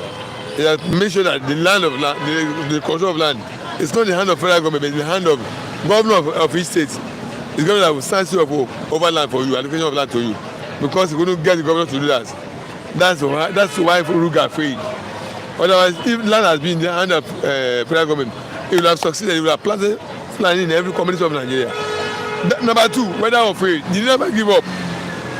He went on with water resources bill to be controlling all water resources.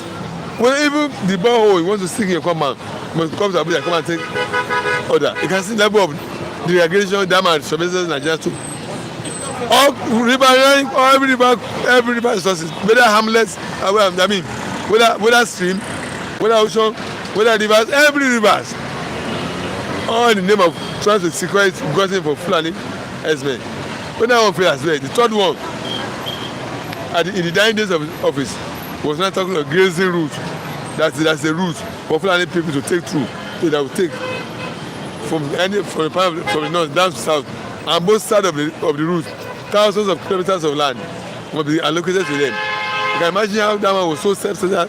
He wants to conquer Nigeria for Fulani, but thank God put all his actions, God nullified it. God allowed it to come to pass.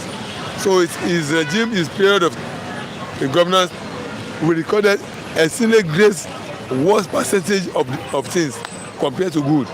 So that my take on Buhari's. Okay, let me take you on this, Mr. Oji Olajide. Yesterday, look at the video here. Okay. The video was posted yesterday. This is the governor of Osun State, His Excellency, Ademola Adeleke. He was dressed in full emir regalia. So everybody is now saying this man, his state is under Fulani control. What's your take on this?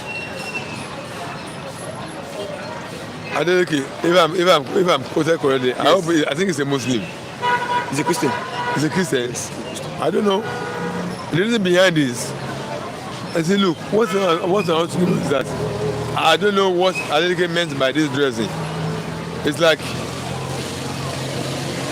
if he's identifying with the Muslim people, well, I don't know.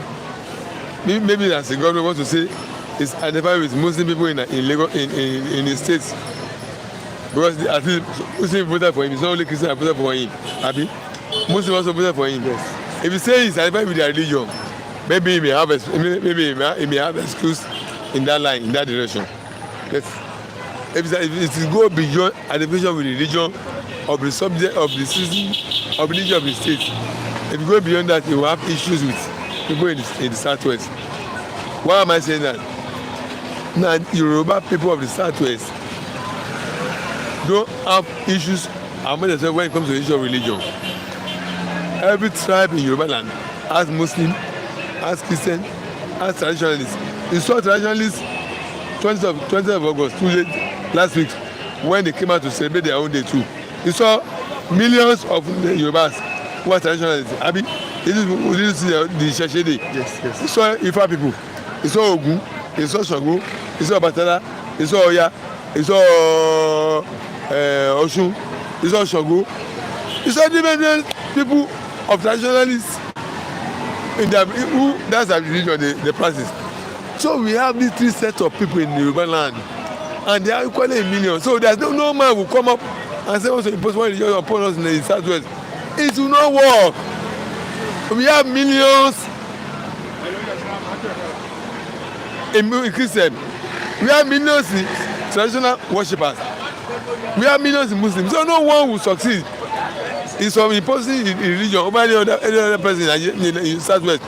Southwest is not like other southwest because whereby one particular religion dominates like the north. It's not so. So if it's addressing in this Emirates regalia means more than this, he will have himself to blame. He himself will not even try, he will not even go through all the direction. I think that he will put it on to identify with Muslim indigenous. Who this is one of their form of dressing habits, dressing culture. They can wear turban, they can wear.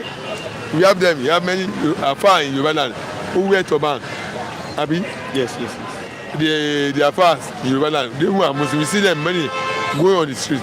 It doesn't trust anybody's right to his own religion in Nigeria, in the southwest.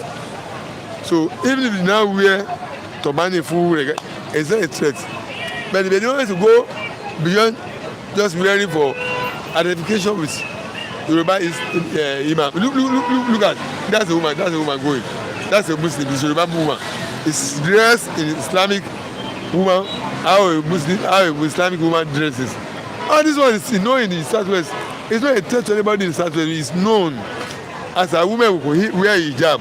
They wear hijab, the Muslim women who are Yoruba in the southwest. So even their men too, they wear their. So it's not a threat. No one of them would dare say they want to impose it on another person that they must behave like that. No. And equally, I think the two cannot do that. Okay. ADC to Tinubu declare state of emergency in Katsina, Zamfara over insecurity. Insecurity concerned stakeholders decry killing of 10,217 persons in just 2 years. Insecurity has been an issue we have been battling with in Nigeria. What I like is that been there. It took some time for it to be cleared up. What God says was saying, what God security was saying, is when under Buhari regime, he allowed Fulani men from all over Africa to come to Nigeria, all in the name of the African brothers. And when he was interviewed, he said they'll be given visa at the port of entry. Now tell me, all those ones who came to Nigeria, those who came to bush paths with his sole aim of assisting those Fulani here in Nigeria to conquer the whole country?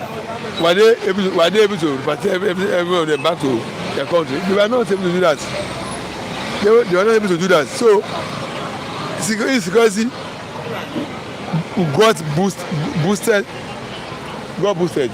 by the infiltration of the Fulani from all over Africa to Nigerian space. And what I think should be done now is that let every community rise up to the defense of their land. By the time every community rise up to defend their land, look, Mr. Rashid, the moment every community stand up and form themselves into a security group, security, surveillance, and providing provision entity on their land, on their community. If you have it all in our community, tell me where one man will now come and want to attack any community and go scot-free. He will not be able to do that and go scot-free. He will do that and go scot-free. Because every community has come up as security outfits. Whether whatever name you can call it, whether you call it vigilante, you call it security, whether you call it amotekun, whatever you give to it, but every community, the indigenous people of every community must rise up now and form themselves to security, protection of their land, protecting their land. The way they do that, anybody can just walk into their site, kill and go scot-free, because in the case of escape, they will pass through that community to escape, and those will get them down. So what I'm asking now, advocating now, is that every individual, every people in their communities should rise up, constitute yourself into a security network that will safeguard your community in the form of self-defense. Now, self-defense, that's it. Okay, let me take on this last one, because we are our time now. It will be 2 hours, 3 hours. Okay. Yeah. So, Falana to EFCC. Return recovered 32.7 billion. 445,000 US dollar. Loot to NSIPA. Okay. What's your take on this? I don't know where Falana is talking from. Maybe he's talking from the point of law. You know, he's a lawyer, a senior advocate of Nigeria. I don't know, or maybe he's talking from his personal opinion. I don't know from where he's talking from. But if he's talking from law, if law says that the money must be refunded back to NISPA, so be it. Like I told you, whenever he's talking, because if he's talking from point of law, that means there must be a law that says that money must be refunded. I don't know. But whatever the point of, from that point he's talking from, I hope it's justified. I hope it's justly, right for that decision to be taken by EFCC. If that decision that's rightful to be taken by the EFCC, that one must go refunded back to NISPA. I don't know, like I don't know from what angle he's talking about. That it should be done. It should be allowed to stand, provided that what he's trying to do is not against the law. If it's against the law, then I will attempt to withdraw that statement. Otherwise, but if it's according to the law, that means, because I don't have information about what that matter is all about, so that's why I could not take a particular position. That's why I don't want to oppose him. That's why I want to counter him, because I'm not informed about what the condition for that money to be transferred back to NSPA. But being a lawyer who is versed in many laws, well, he may have his ground for saying that maybe it's from point of law. In that case, I will oppose him. That may be the thing that may come to pass. Okay, let me allow you to go now, Mr. Thank you very much. Yes. I got over 2 and 5 minutes. About 2. Okay. Good morning. I will call you. Olua don't want to enter.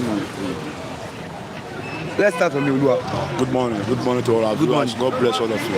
Anywhere you are, diaspora in Nigeria, God continue to bless all of you in abundantly. I want you to give us the street vibe as usual, you understand? Yeah, see. Let's start from there. ADC to Tinubu declare state of emergency in Katsina, Zamfara over insecurity. Insecurity concerns stakeholders. The clearing of 10,000 217 persons in just 2 years. What do you have to say about this? You see, they are killing people. They are killing Nigeria. Why? Because somebody says it's his turn. Okay, you didn't know me of it's my turn. It's your turn. Now you came. You have to handle the situation on ground. But now you say I am the lion of body. Oh, when you were governor of Lagos State for the 8 years. After that, now you pocketed Lagos State. You use that statement, that authority, that capacity, say you want to be the president of the Federal Republic of Nigeria. It is my turn. Now it is your turn. Okay, what happened? Under your watch, they kill us every day. They kill Nigeria every day like a fowl, like a chicken. We don't have president. We don't even have government. We don't have alutas. They borrow, they share. What about us? They don't really care about us. Can you imagine? When you say 50 people killed, not dead. When you say somebody died, every person is sick, he dies. Different from say, he killed. Who are they? Where did they come from? And their spirits, they disappear. We don't have security anymore. And budget, the higher budget is to the military. Okay, what do I do with the money? They share it because they don't have capacity. The president is not capable. He's not capable to direct, and the direct will be okay, but the direct Sarah direction. Sarah direction. He direct, no meaningful direct. He say, go there, you know, go there. See the last statement of the president when he was in Benue. You see what he said? He said, IG, have you made any arrest? You never make any arrest? Okay, and the IG is sitting there tomorrow and click continue.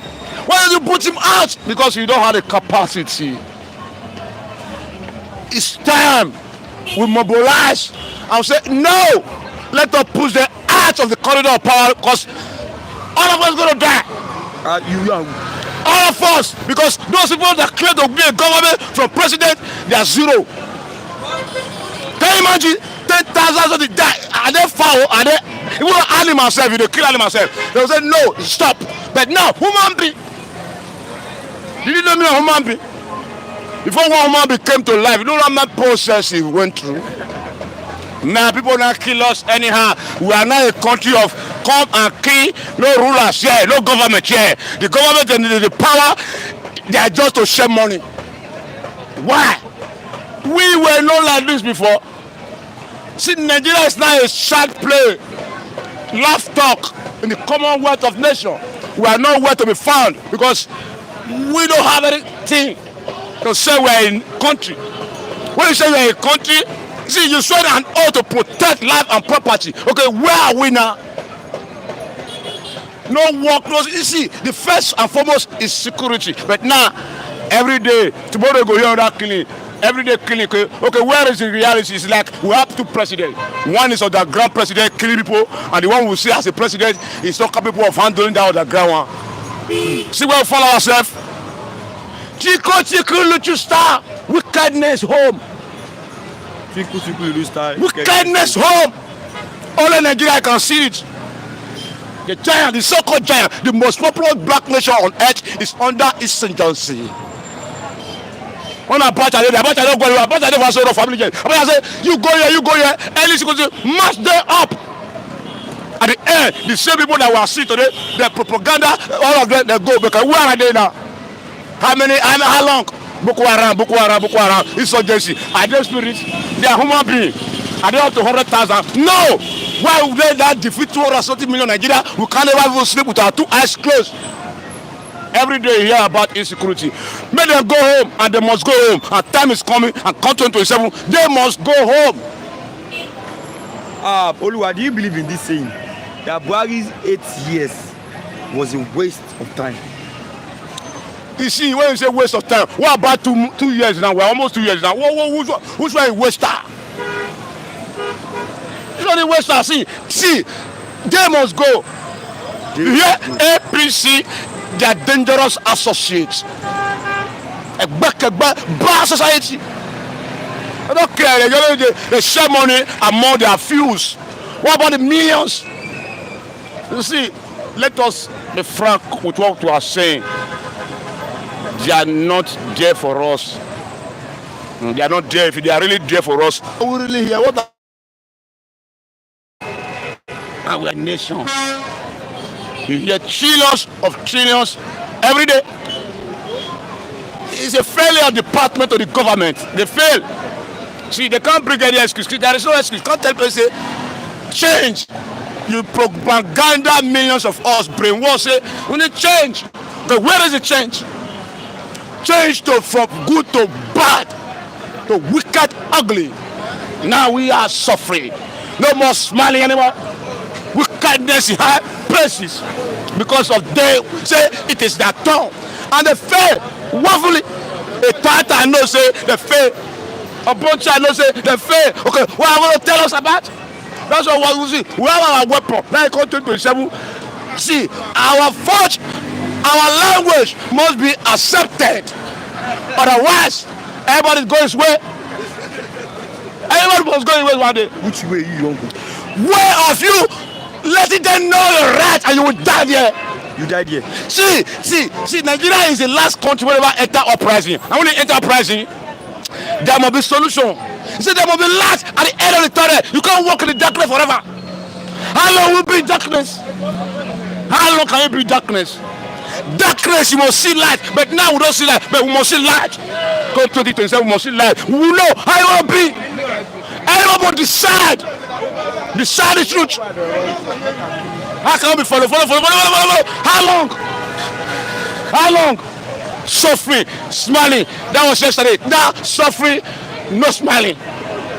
Can't eat. You can't go to your village. No roads. What is happening here? You hear Chilos say Lagos Calabar Coastal Highway. What is the $1 million way? Chilos. Why? Koro, you're the packer. I monitor the clean Nigerians for necessary level. See, we are saying the truth, and the truth will set us free, and the freedom is coming. Okay, I'm still like I was saying that Tinubu is following the footsteps of Buhari in terms of committing atrocities. And I'm still like I was saying that Yoruba people are now gradually going to be conquered by Fulani Janjaweeds. Don Kizzy MC is saying, "Good morning, my good people on Flip TV." 7-11, good morning, Flip TV and viewers. Mr. Dollar, Nigeria has zero military intelligence, so don't expect anything from una security. Mr. Lua, let me take you on this last one before I let you go. There is this video of Governor of Osun State, Governor Ademola Adeleke. He was wearing full emir regalia. So people are now saying this man is under Fulani control. What do you have to say about this? All of them, they are documented of the emir and pastors. Under the canopy of the emir. That's why you see the atrocity that the Fulani emir is committed, killing and mining. There's no solution. Okay, see the last time my state, Uromi, my state previously. See, we said no to them. And Sisi was clean. At the end, the emir said they were hunters. How come they were hunters? Because the atrocity was dismantled. See, let us be frank with ourselves. Majority of the governor, all of them, they are under the canopy of the Fulani. That's why we must say enough is enough of this arrangement. It's a gbekegbe. Now, bad society. We don't belong to a gbekegbe. Yes, I call it to my fella. It's a bad society. Can you imagine? A city governor, it does it on the toe of the demon. Our people are surrounding you. You are telling them the other side of the story, and they are killing them every day. Can't you see the difference is clear? Now our eyes now open. We now see the truth. See the truth will set you free. Now we see the truth, and we are going to be free, and we are free. Okay, let me allow you to now. God bless you. Nigeria government must address the reason for that massacre on France and still going on. Are you still around? Okay. Good morning, Evangelist Ben. Good morning, our viewers. May God bless you. It's been a quiet while. Yes, glory be to God Almighty. This is Monday edition, and I want to give God the glory. King Jogba, may God bless you. Dr. Ukwaji, may God bless you. Oga Aike, if you are watching us, may God bless you. Omo Dudua, God bless you. Omeregbe, God bless you. T Billion, God bless you. And all our viewers in diaspora in the world, may God bless you all. What do we have today? Okay, let's start from here, Mr. Evangelist Ben. Is it Biafran evangelist? Okay, Biafran evangelist. 8 years of Buhari was a waste. That's what some people are saying. Do you really believe it to be a waste? Of course, without being told. As in here, Doesn't know that. you and I know very well that 8 years of Buhari is a lot of waste to Nigeria. One, 8 years of wasting lives, 8 years of sharing blood, 8 years of wasting resources, 8 years of borrowing and sharing, 8 years of demolishing and destroying the infrastructures in Nigeria, 8 years of destroying properties, crops, farm products, and 8 years of inhuman and demoralization of human faith. That is what it means. A lot of 8 years of waste, plenty. My brother, is complete 8 years of waste. If there is another language to qualify that is higher than waste, I think that is what it should be. That is what it should be. Yeah. Okay, let me take you on this. ADC to Tinubu declare state of emergency in Katsina, Zamfara over insecurity. Insecurity concerns stakeholders. The cry clean of 10,217 persons in just 2 years. In just 2 years. Okay, is it now that ADC, Atiku and his likenesses cabinet group of evil now remember that they should declare what? State of emergency in Katsina and Zamfara because the killing have started, they have reached their peak. But they forgot that killing have been going on in other places. He refused to speak. It was the killing, jungle justice that took place in Urome. The same article rose up, say, why should I kill those people? And the people, those same set of people are the people that have been killing people at Urome, killing people all over Nigeria. Article did not say anything. Now the thing has started now, continuing in Katsina. It have entered Katsina and Zamfara. Then you remember state of emergency. And let me tell you, there is not going to be state of emergency because Mr. President is not going to gain anything. He's not going to gain anything at all. What did he want? What did he stand to gain in Katsina and Zamfara? How many people urge Mr. President to declare state of emergency? How many people call on him to declare state of emergency in Rivers State before he went ahead and do that? Now they are calling him on state of emergency. Up to today, have you declared it? But it didn't take him time because of the oil that is in Rivers State, because of the resources in Rivers State, which is stand to gain. That is why he rushed and declared state of emergency without wasting of time. But now in Katsina, in Zamfara, it didn't stand to gain anything. Benue have been going on. What is it called? Kogitu. Everything has been going on. What happened? No state of emergency. Look at this one now. They will not declare state of emergency because it's time to gain nothing. Article, ADC and co, they are just making empty noise. Empty noise. And let me tell you again, the same people that are talking, is it not the same week who promoted the state of emergency in his state? The same person is now talking about PDP. It will support PDP if PDP have justice. We have justice, fairness, and equity. The same person that stood against Mazen Nnamdi Kanu, freedom. The same person, you are talking about justice, but Nigeria have not tendered justice in the case of Mazen Nnamdi Kanu. In the case of any matter that regard to Igbo man in this country, and you are here talking about justice, you are talking about fairness, you are talking about equity, but Igbo man is not qualified to rule. Anything regard to Igbo, look at the insecurity that is going on in the southeast, much especially Okigwe zone. Presently now, what does Mr. President and co do to curb that insecurity? Look at what happened in Anambra State, even to the point of nakeding a copper, a lady. What has government? See, my beloved brother, you see all these people. Yeah, time has come. Although I'm a Biafran, You see Yorubas there speaking, supporting their own brother, even when their brother are not doing well. You see why I still stand on my wall. Nigeria no go better. Nothing. Because this thing I've been angry for some days now. I'm not happy. Because I sat down to narrate, to calculate things that have been going on in this country. During Jonathan time, so-called pastors, if they remember 1 million marching. But today, the worst has improved Nigeria, and they are saying 100 days of fasting and prayer. The other time they declare open heaven. I was talking to somebody when the guy was asking me, I said, you people that declare open heaven, after the open heaven, as the heaven opened on Nigeria, did you see the evidence? If God answered that prayer, the heaven should have opened for Nigeria. You and I are supposed to see the evidence. What are we saying? Let's stop deceiving people. And I thank God, God did not call me as a pastor, he called me as an evangelist.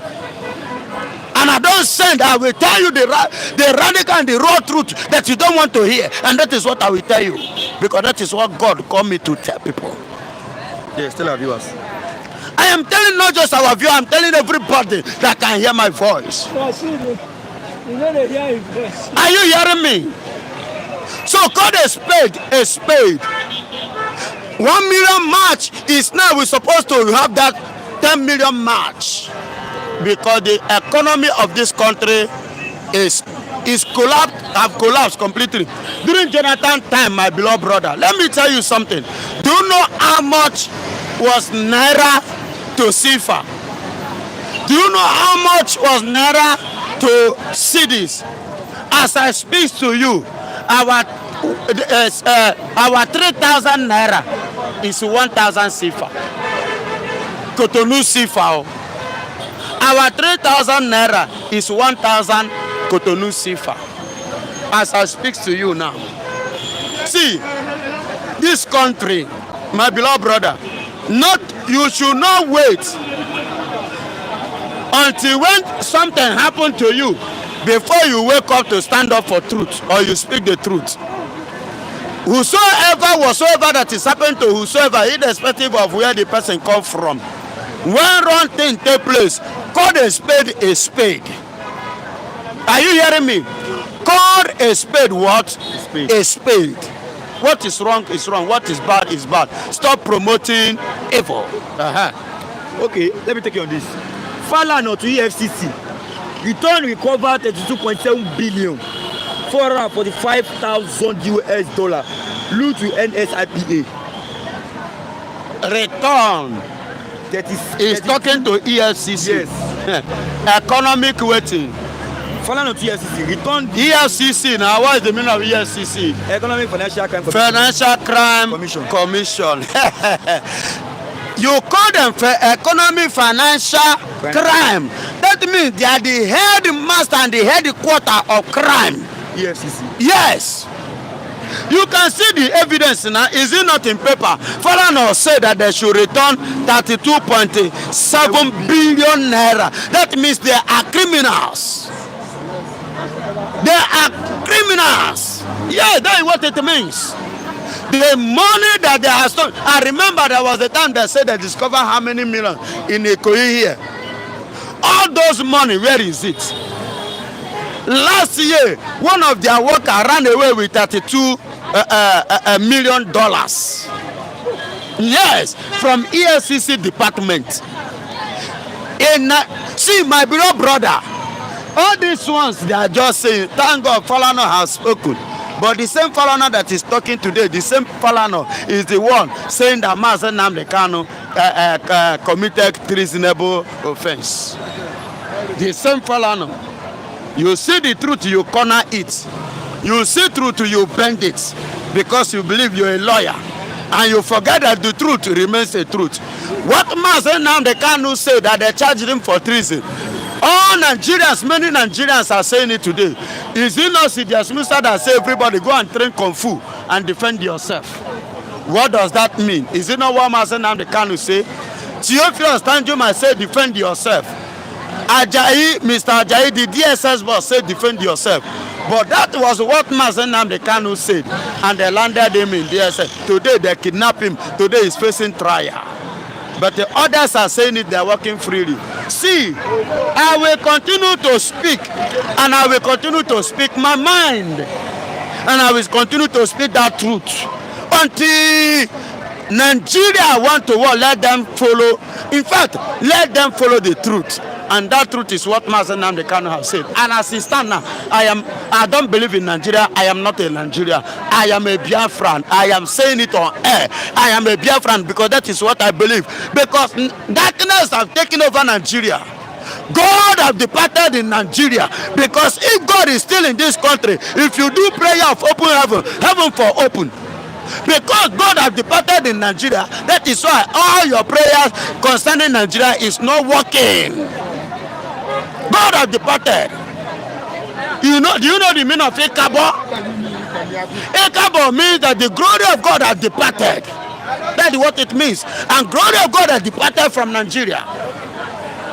Yes, take it or you leave it. The best option now is to share this country. Everybody answer your papa name. I watch Aisha Yusuf. She said something. Do you know what she said? She said that the amalgamation elapses, they give it 100 years, and Nigeria have elapsed 100 years, and an addition of 11 years that this country needed to be divided. And if I thought that they should remain together, there should be a round table discussion, and the equity must go round. Is Nigeria ready to go in equityism that will favor everybody, including Igbo man? Can Nigeria do that? And the answer is no. So the best option is everybody answer your father's name. Let me take you on this last point, Evangelist. Okay. Governor Abdulrazak declares war on kidnappers, bandits after deadly attack. He declares war. Yes. In which way and in which form did he declare the war?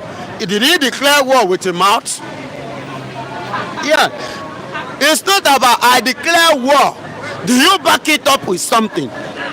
And what did you have at hand to back it up? And what is the result or the evidence that you have backed it up or you have truly declared war? See, my brother, all this thing is a political statement.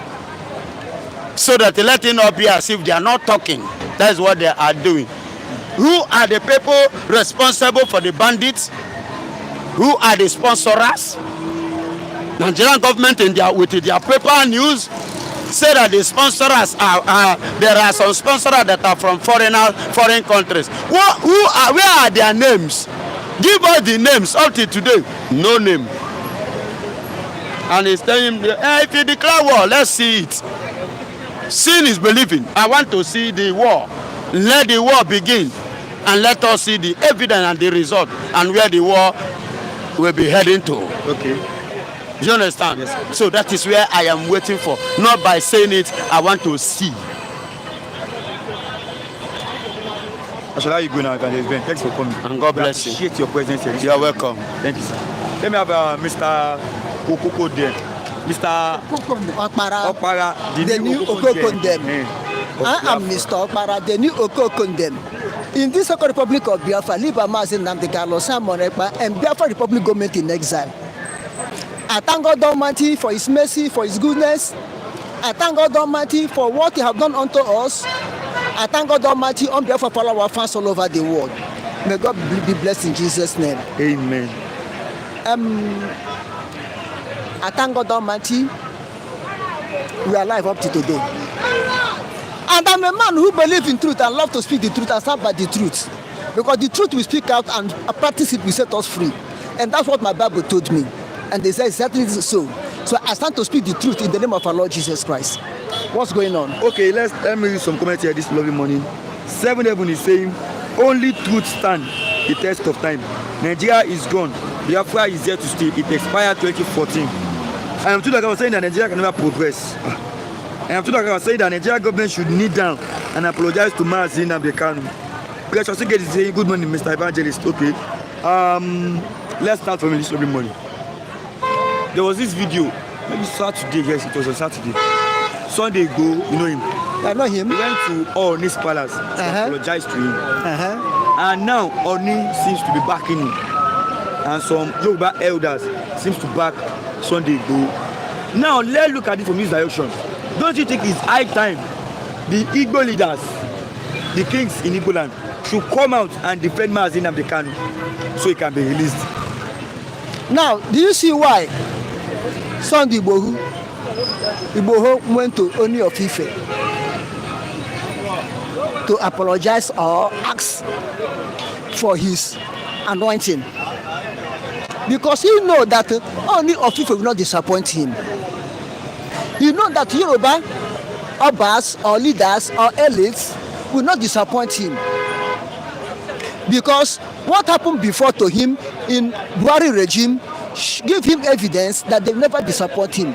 They organize SANS and everybody to go to Benin to defend him. They make a way for him to escape. Even when Nigerian armed forces under Buhari invaded his house, but Nnamdi Kanu who do it? It was the same Igbo organized to kidnap Nnamdi Kanu. The same Igbo elite, the same Igbo leaders organized to kidnap Nnamdi Kanu. Okay, those SANS that came out to defend Nnamdi Kanu, where are they now?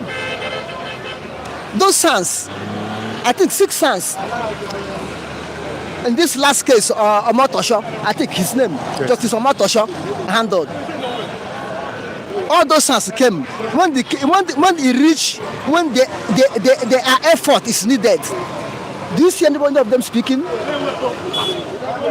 This is why we Igbos are finding the problem. The so-called elites, the so-called Igbo traditional rulers, where are they? Have you seen Obi of Onitsha, who at least among the Igbo traditional rulers commands influence? Have you ever seen him come out and speak anything? Whether in favor of IPOB, in favor of Igbo man, in favor of Biafrans, or against them? Have you ever come out to speak anything? He stays silent. This is why this man will continue to be remembered. Dr. Akanu Ibiam. When some part of Ebonyi State now and the Abia State, we are together with Imo State. Akanu Ibiam is the chairman of national rulers in Imo State.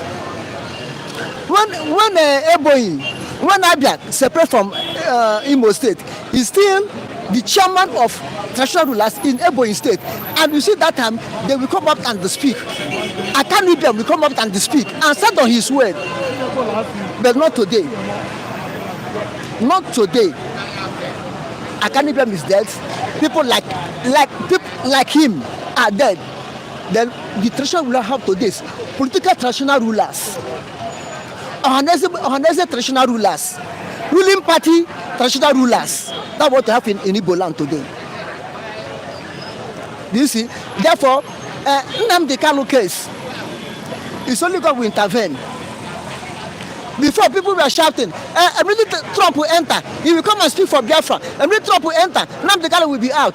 This is international conspiracy against Nnamdi Kanu and against Biafrans. Look at what happened in Finland. Simon Ekpa. You judge him, you pass the case, you say he has no case to answer, and you still holding him.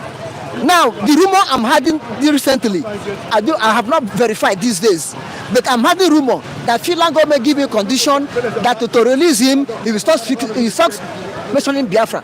He will stop anything activities of Biafra. That's what I have, which I am not sure whether it's true or not, but I had so in the rumor.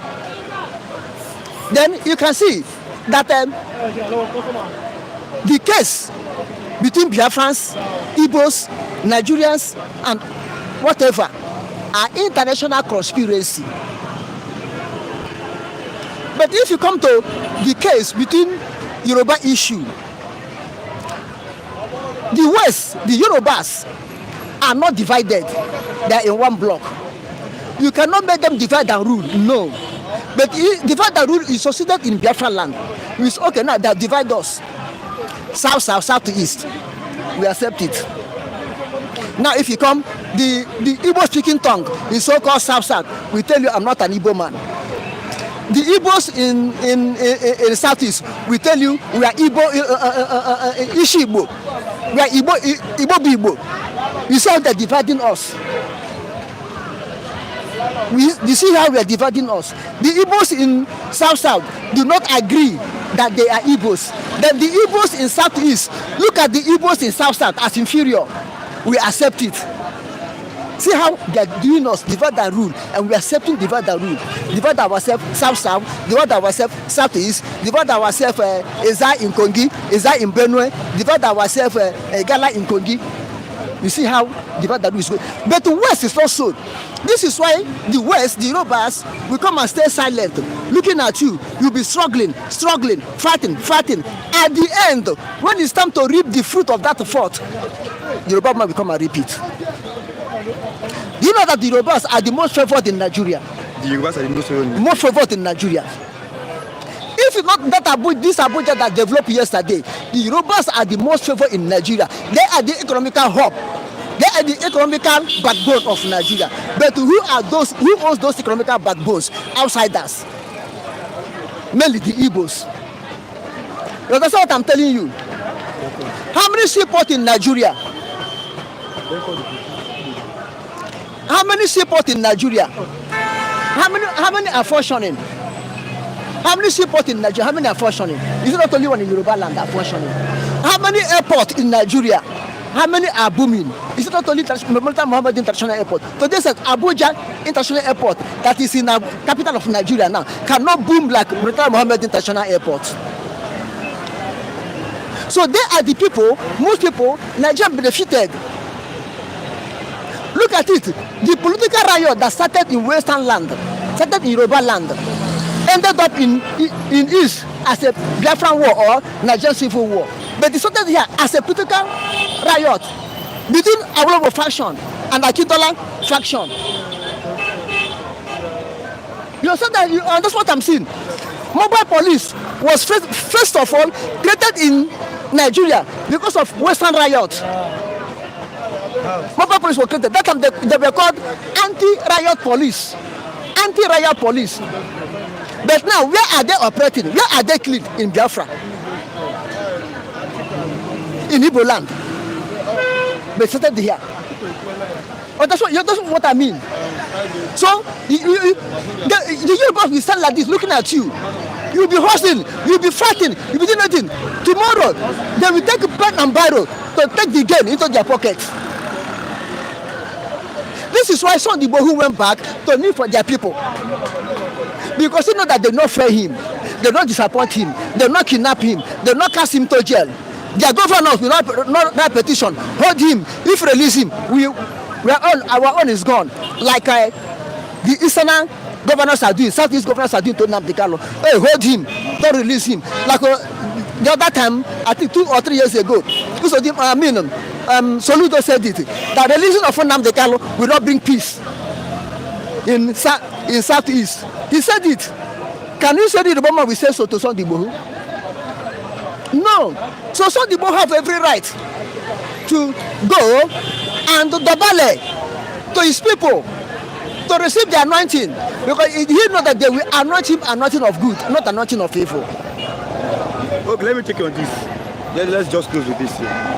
ADC to Tinubu declared state of emergency in Katsina, Zamfara over insecurity. Concerned stakeholders declared cleaning of 10,217 persons in just 2 years. Governor Abdulrazak declares war on kidnappers, bandits after deadly attack. Now, people to call Tinubu to declare state of emergency in Zamfara and Katsina. I'm sure that the people that are calling this are northerners, Atiku and Co. Where were they when Buhari was there? This question I will also ask. Tinubu. Where are these people when Buhari was the president of Nigeria? Katsina, are they not killing in Katsina when Buhari was there? Are they not killing in Zamfara when Buhari was there? Even the killing in Katsina and Zamfara are worse when Buhari was there than now Tinubu is there. Why can't they call that state of emergency in those areas when Buhari was there? Now, because of Tinubu is there. But they want to do anything to rubbish Tinubu government. Tinubu is not fair to Igbo man. Tinubu is not fair to Igbo man. Because if Tinubu is fair to Igbo man, you could have considered Nnamdi Kanu. That Nnamdi Kanu is free and fair to release him. If Tinubu is fair to Igbo man or to Biafrans or to South or Southeast, you could have ordered army to leave checkpoints, to leave Okigwe, leave Olo, go back to barrack. Army is supposed to be so in barrack. Army is not meant to carry gun working on the in the midst of civilians. But let us call a spade a spade. The North are crying Tinubu because they want to rubbish Tinubu government. They want to take the government back by all means. Not to come in now, Obi, shouting Obi we rule. Obi is a good man. Is it today that they know that Igbo man is a good man? Is only Obi a good man in Igbo land? Now to have remembered that Igbos were qualified to rule Nigeria. When in 1999, when Obasanjo and Ekweme contest in Jos, it was the same North that robbed it from Obasanjo, robbed it from Ekweme, and give it to Obasanjo. Obasanjo came out from prison. It's not up to a year. Not to pick him to be a presidential candidate of PDP, which Ekweme suffered for it from G34. Ekweme built it up.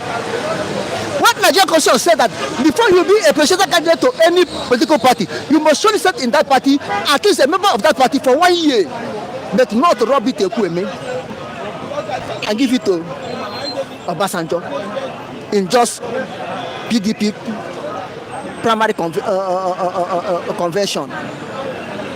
In 2023, between Peter Obi and the same Tinubu, it was the same North that robbed it.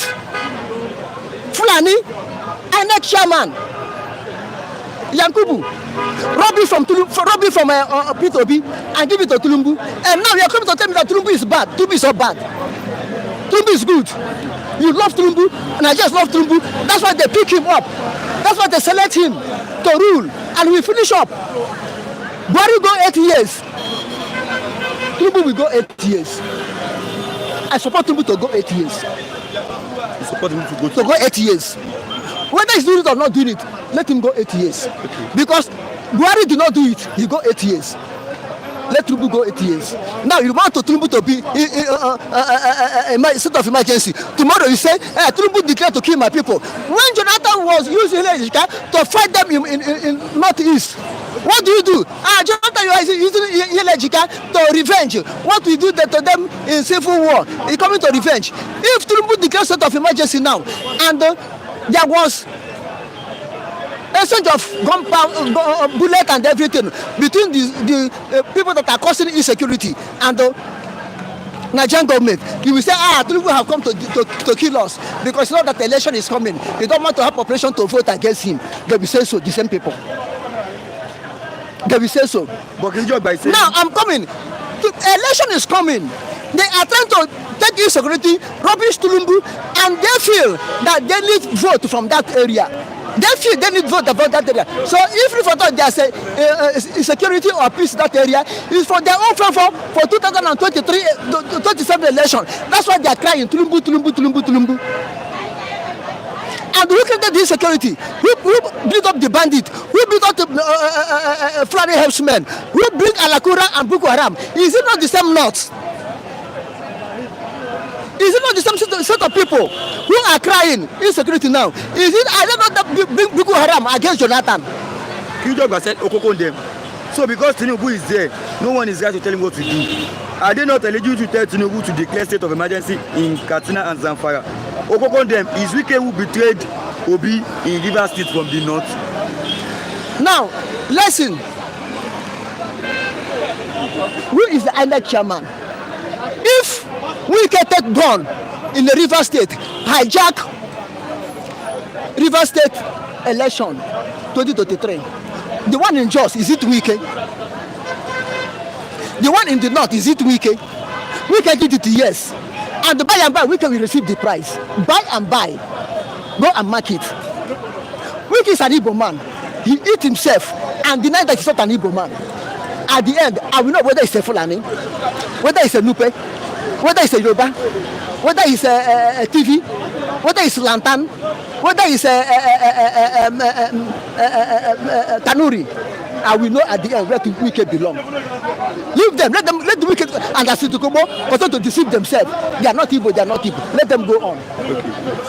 I'm coming to EFCC. EFCC, the name you're giving to them is what they're acting for. Is what they're acting for? Yes. EFCC is just like if what Femi Falana said, according to what he said, EFCC have become a dog. EFCC have become a dog that to chew the bone that will hang on his neck. You know when you take a bone, hang on dog neck, how can dog manage to do like this and chew it? But we EFCC have done it. If, according to what Falana have said, they are not supposed to have a stain on their record because they are the people the whole world are looking upon in Nigeria as police to checkmate corruption. Now, according to what the Falana have said, they are the master of corruption now. Which is good to show you that Nigeria have no trust. Okay, if these people, this body like this, can be corrupt in this way, how can you tell me foreign investors will come and invest? Because these people, if their money was scam or take away for them, who will fight for them to recover the money? It's not the EFCC. And EFCC is corruption. It's corrupt. How can we feel that foreigners will come and invest? You and I, how do we feel that we are safe? But let me tell you, if it's a common person now that feeling hungry and manage to get one handset or computer to scam some people, they will arrest him. But now who will arrest them? Because they are above the law. They are the law. They are above the law. In Nigeria, what I see in Nigeria, the law is made for poor people. In Nigeria, the law is made for poor people, not for rich people, not for people on the top, not for people in the corridor of power, not for people that hold the barrel of gun. But it's for poor masses of Nigeria the law is made for. Now in Nigeria, if you are passing out now, steal one orange or steal one loaf of bread because of hunger in Nigeria, they will jail you. But take pen and biro. As people in the corridor, as persons that have influence, take pen and biro, steal millions. You are free. Highest they arrange you to court and you pay fine. You steal 2 billion. Then court will fine you 200,000. What does that mean? This is what EFCC are acting. May God deliver us. Amen. From this type of nation. Amen. This is why to your tent, oh Israel is the best. To your tent, east to east, west to west, north to north, south to south. That's the only thing. Ariwa to Ariwa, middle belt to middle belt, Kanuri to Kanuri, Yoruba to Yoruba, Biafra to Biafra. That's the only that we hold in Nigeria. Now you see, let me tell you, the mercy and glory and the favor and the judgment of God have departed Nigeria the day they hold alliance against Jonathan, remove Jonathan. That was the day God turned his back to Nigeria. That was the day God turned his back to. Let us say the truth. All this we are seeing that Nigeria still remain. If for the sake of the masses, for the sake of the poor people, that make Nigeria still remain, because they have no place to go. All the people you see in the corridor of power that are rich men, favored men, all of them have house in overseas where they run to. But where you and me that are standing here, not by bus stop, we run to. These are people like us that God made Nigeria to see remain as it is. But let me tell you, Tinubu, power that will remove Tinubu will come from God, not from human being. Okay. Power that made Tinubu not to be, because the way I see things, Tinubu can still dribble Nigeria and be there. But let God save me and you, with the poor people. Let God save you. Okay, but peradventure, people are saying Tinubu is not really well. But if God decided today to shower blessings in Nigeria, the same Nigerians will say Tinubu, your government is good. Which I'm expecting, which I'm looking. Maybe peradventure something will happen in Nigeria. Financial blessings and material blessings will happen in Nigeria. even before the election, that made people to turn back again and say Tinubu government is good. But everything is in God's hand. Our football match will come up like always do every last Saturday of the month. Our football match. Will you be here? Our viewers would like to see you play football. People like Kinjogba would like to see you play football. Would you play, as in, would you come on Saturday evening? I may come. Okay.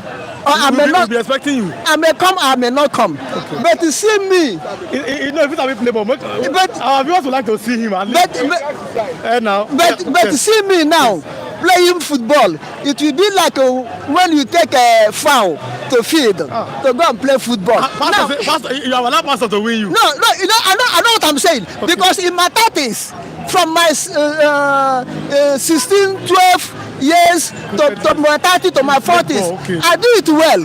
But no, I don't know how I will do it. Maybe you are a coach. Okay, I have to go to coaching school first. No, just don't do the. Look, I thank you for coming. Okay, I may be there.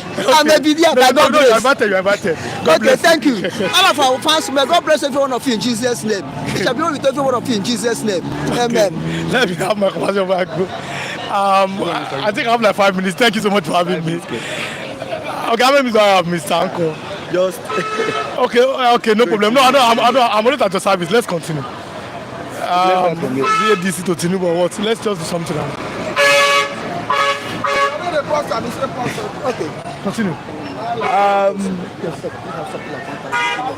Okay, let's start from this topic. Let me read some comments this topic morning. Okokonde, whether you like it or not, Tinubu will lose 2027. Mazi, God has never been in Nigeria because he didn't create Nigeria. Okay, let's start from Mr. Ilu and this topic. Okay. So if I say 8 years of Buhari was a waste, no, it was a waste. How? In a normal civilized country, there is no way that somebody like Buhari will ever become a president of anybody that have common sense. That's why I had problems with many people that voted for Buhari from beginning, not even now.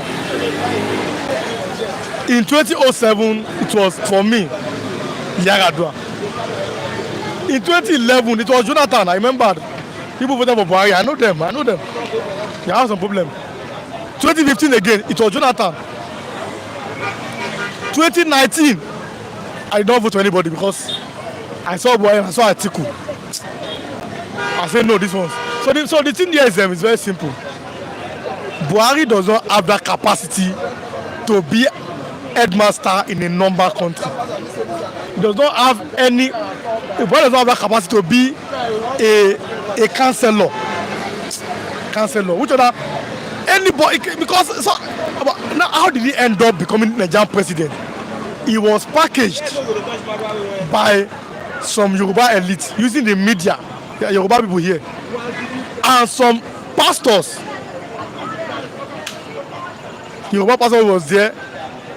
You know the if you follow well, you know Adoration Ministry, Enugu, Father Mbaka of Enugu State. He too, they packaged this man. They saw different vision and they said God has called Buhari. That was it. So Buhari does not have that capacity to be a president of any normal or any civilized nation. That is where we got it wrong. And it's a very, very sad situation for Nigeria where we found ourselves. That 8 years, he emboldened the Fulani people. I read the 6 names of Boko Haram sponsors that was given to Buhari by UAE on my channel. I'll read that tomorrow on this particular platform here. All of them. None was a Yoruba man, none was an Igbo man. But Buhari gazetted IPOB as terrorist group. But he allowed Sheikh Gumi to be negotiating with bandits. What does that tell you as a person? So, but they would have brought him Buhari to the problem, not even only Buhari. Tinubu was there, Atiku was there. I don't bring Buhari now. Buhari fly from heaven, Tinubu, Atiku. I'm mention of them. So they are the problem. So it's not even about Buhari. People that bought him. That's why I said, the people that bought Buhari, they don't have a solution to make the country better. Because they saw a problem, they bought it here. And that is why we are where we are today. So when the president is not the other way. And again, ADC is telling Tinubu to declare state of emergency. Yes. I said between oil and human life in Nigeria, which one is more important to Tinubu? Tinubu declared state of emergency in Rivers State over pipeline when bombs, or like when they blow the pipelines. But look at people that are dying almost every day in the north. So all these things I'm giving you are just a problem. And again, it goes back to the fact that we are still not, we are not one. Not that we are still not. We are never one. A pastor said it over the weekend in his church that Nigeria is just a British company. He said it, not me. A pastor, go and listen to the pastor yourself. Can I give you the video? The pastor said, and that's what we have always known. You just sit down, boyfriend and girlfriend give you a name, they form you. Sat down, potato, join together by force and everything. So these are the problems, and these are why things will not. It's not the devil. It's not about the devil. And yes, Okokone talking about whether one rain of blessing. There is no rain of blessing falling anywhere. When we had independence, Nigeria had a greater position than China. When we had independence, our potential was far better than China. But look at where China is today. Malaysia, they removed Singapore. Singapore go. Singapore was a burden to Malaysia. Lee Kuan Yew and everybody. Look at Singapore today. So this is about a leadership problem. And let me tell you, in Europe, every country is founded or is formed on the basis of the ethnic group. That is why even USSR have to be balkanized. So that people that have common ethnic group will be in that particular country. But look at Nigeria, look at different people staying together as one, being cohesed, being formed, and being forced, and being brainwashed. And there's somebody somewhere thinking or hoping or praying. There's no, see, rain of blessing will not fall anywhere. Rain of blessing will fall when we realize that we are different.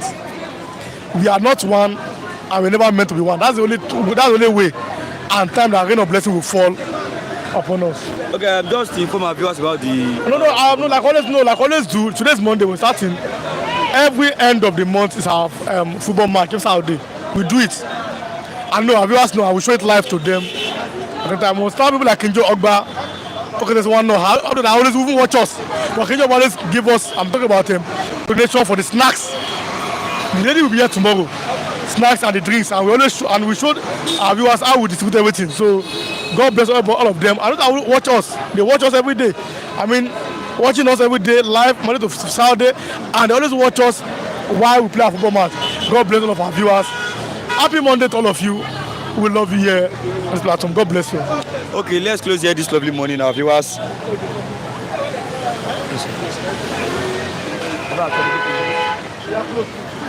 We are closing here this lovely morning. It has been a very, very lovely day. It has been a very, very lovely day of Flip TV. Thanks for standing by us, watching, dropping your comment, and also liking this. And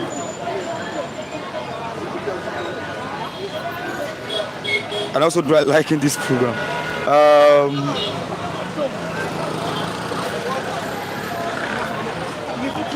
7 Heaven, Mazi God.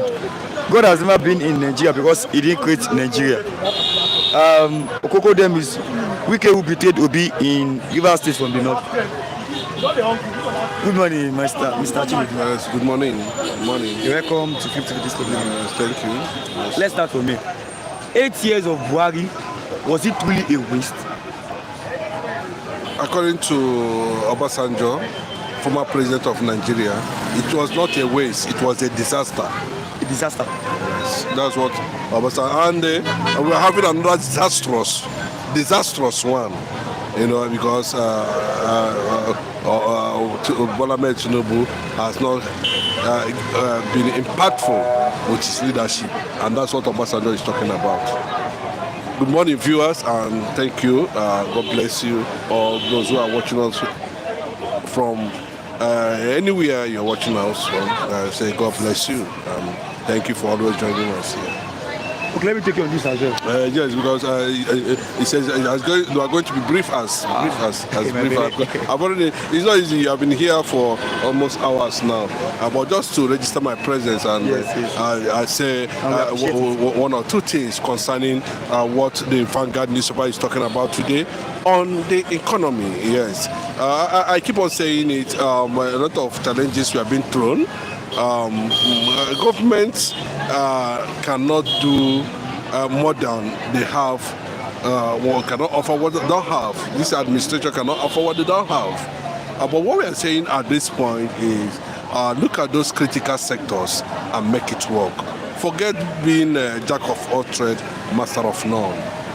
The critical sectors, like the issue that has to do with the power sector, is very critical to the economy. Then the agriculture, before you talk about industrialization, Nigeria must be food sufficient and must be able to guarantee food security. That is the basis of the economy. A hungry nation cannot be industrialized. You have to eat first. So my roundup or my conclusion on topic today is that is it not possible for all the 770 local government in Nigeria to buy more than 10,000 acres of land and invest in agriculture? In the next 1 year, 2 years, we'll be better off. We know we have conquered hunger in Nigeria. Then we can actually, step up to the next level. That is my take on that. But everything is on the dwindling. It's declining on daily basis. The foreign direct investment is collapsing. The local manufacturers, are shutting down on daily basis as a result of unfortunate policies of APC administration under Bola Ahmed Tinubu. Thank you. Okay, Ashola, thanks for coming. I really appreciate you for coming. Our viewers, it has been a lovely day. We just had to rush things there. You are closing here this lovely morning. Even after the end of this program, make sure you drop your comments. Like your comments today will be read tomorrow morning. Thanks for coming here this lovely morning on Flip TV. We appreciate your presence this lovely, and all of our viewers. It's a bye for me.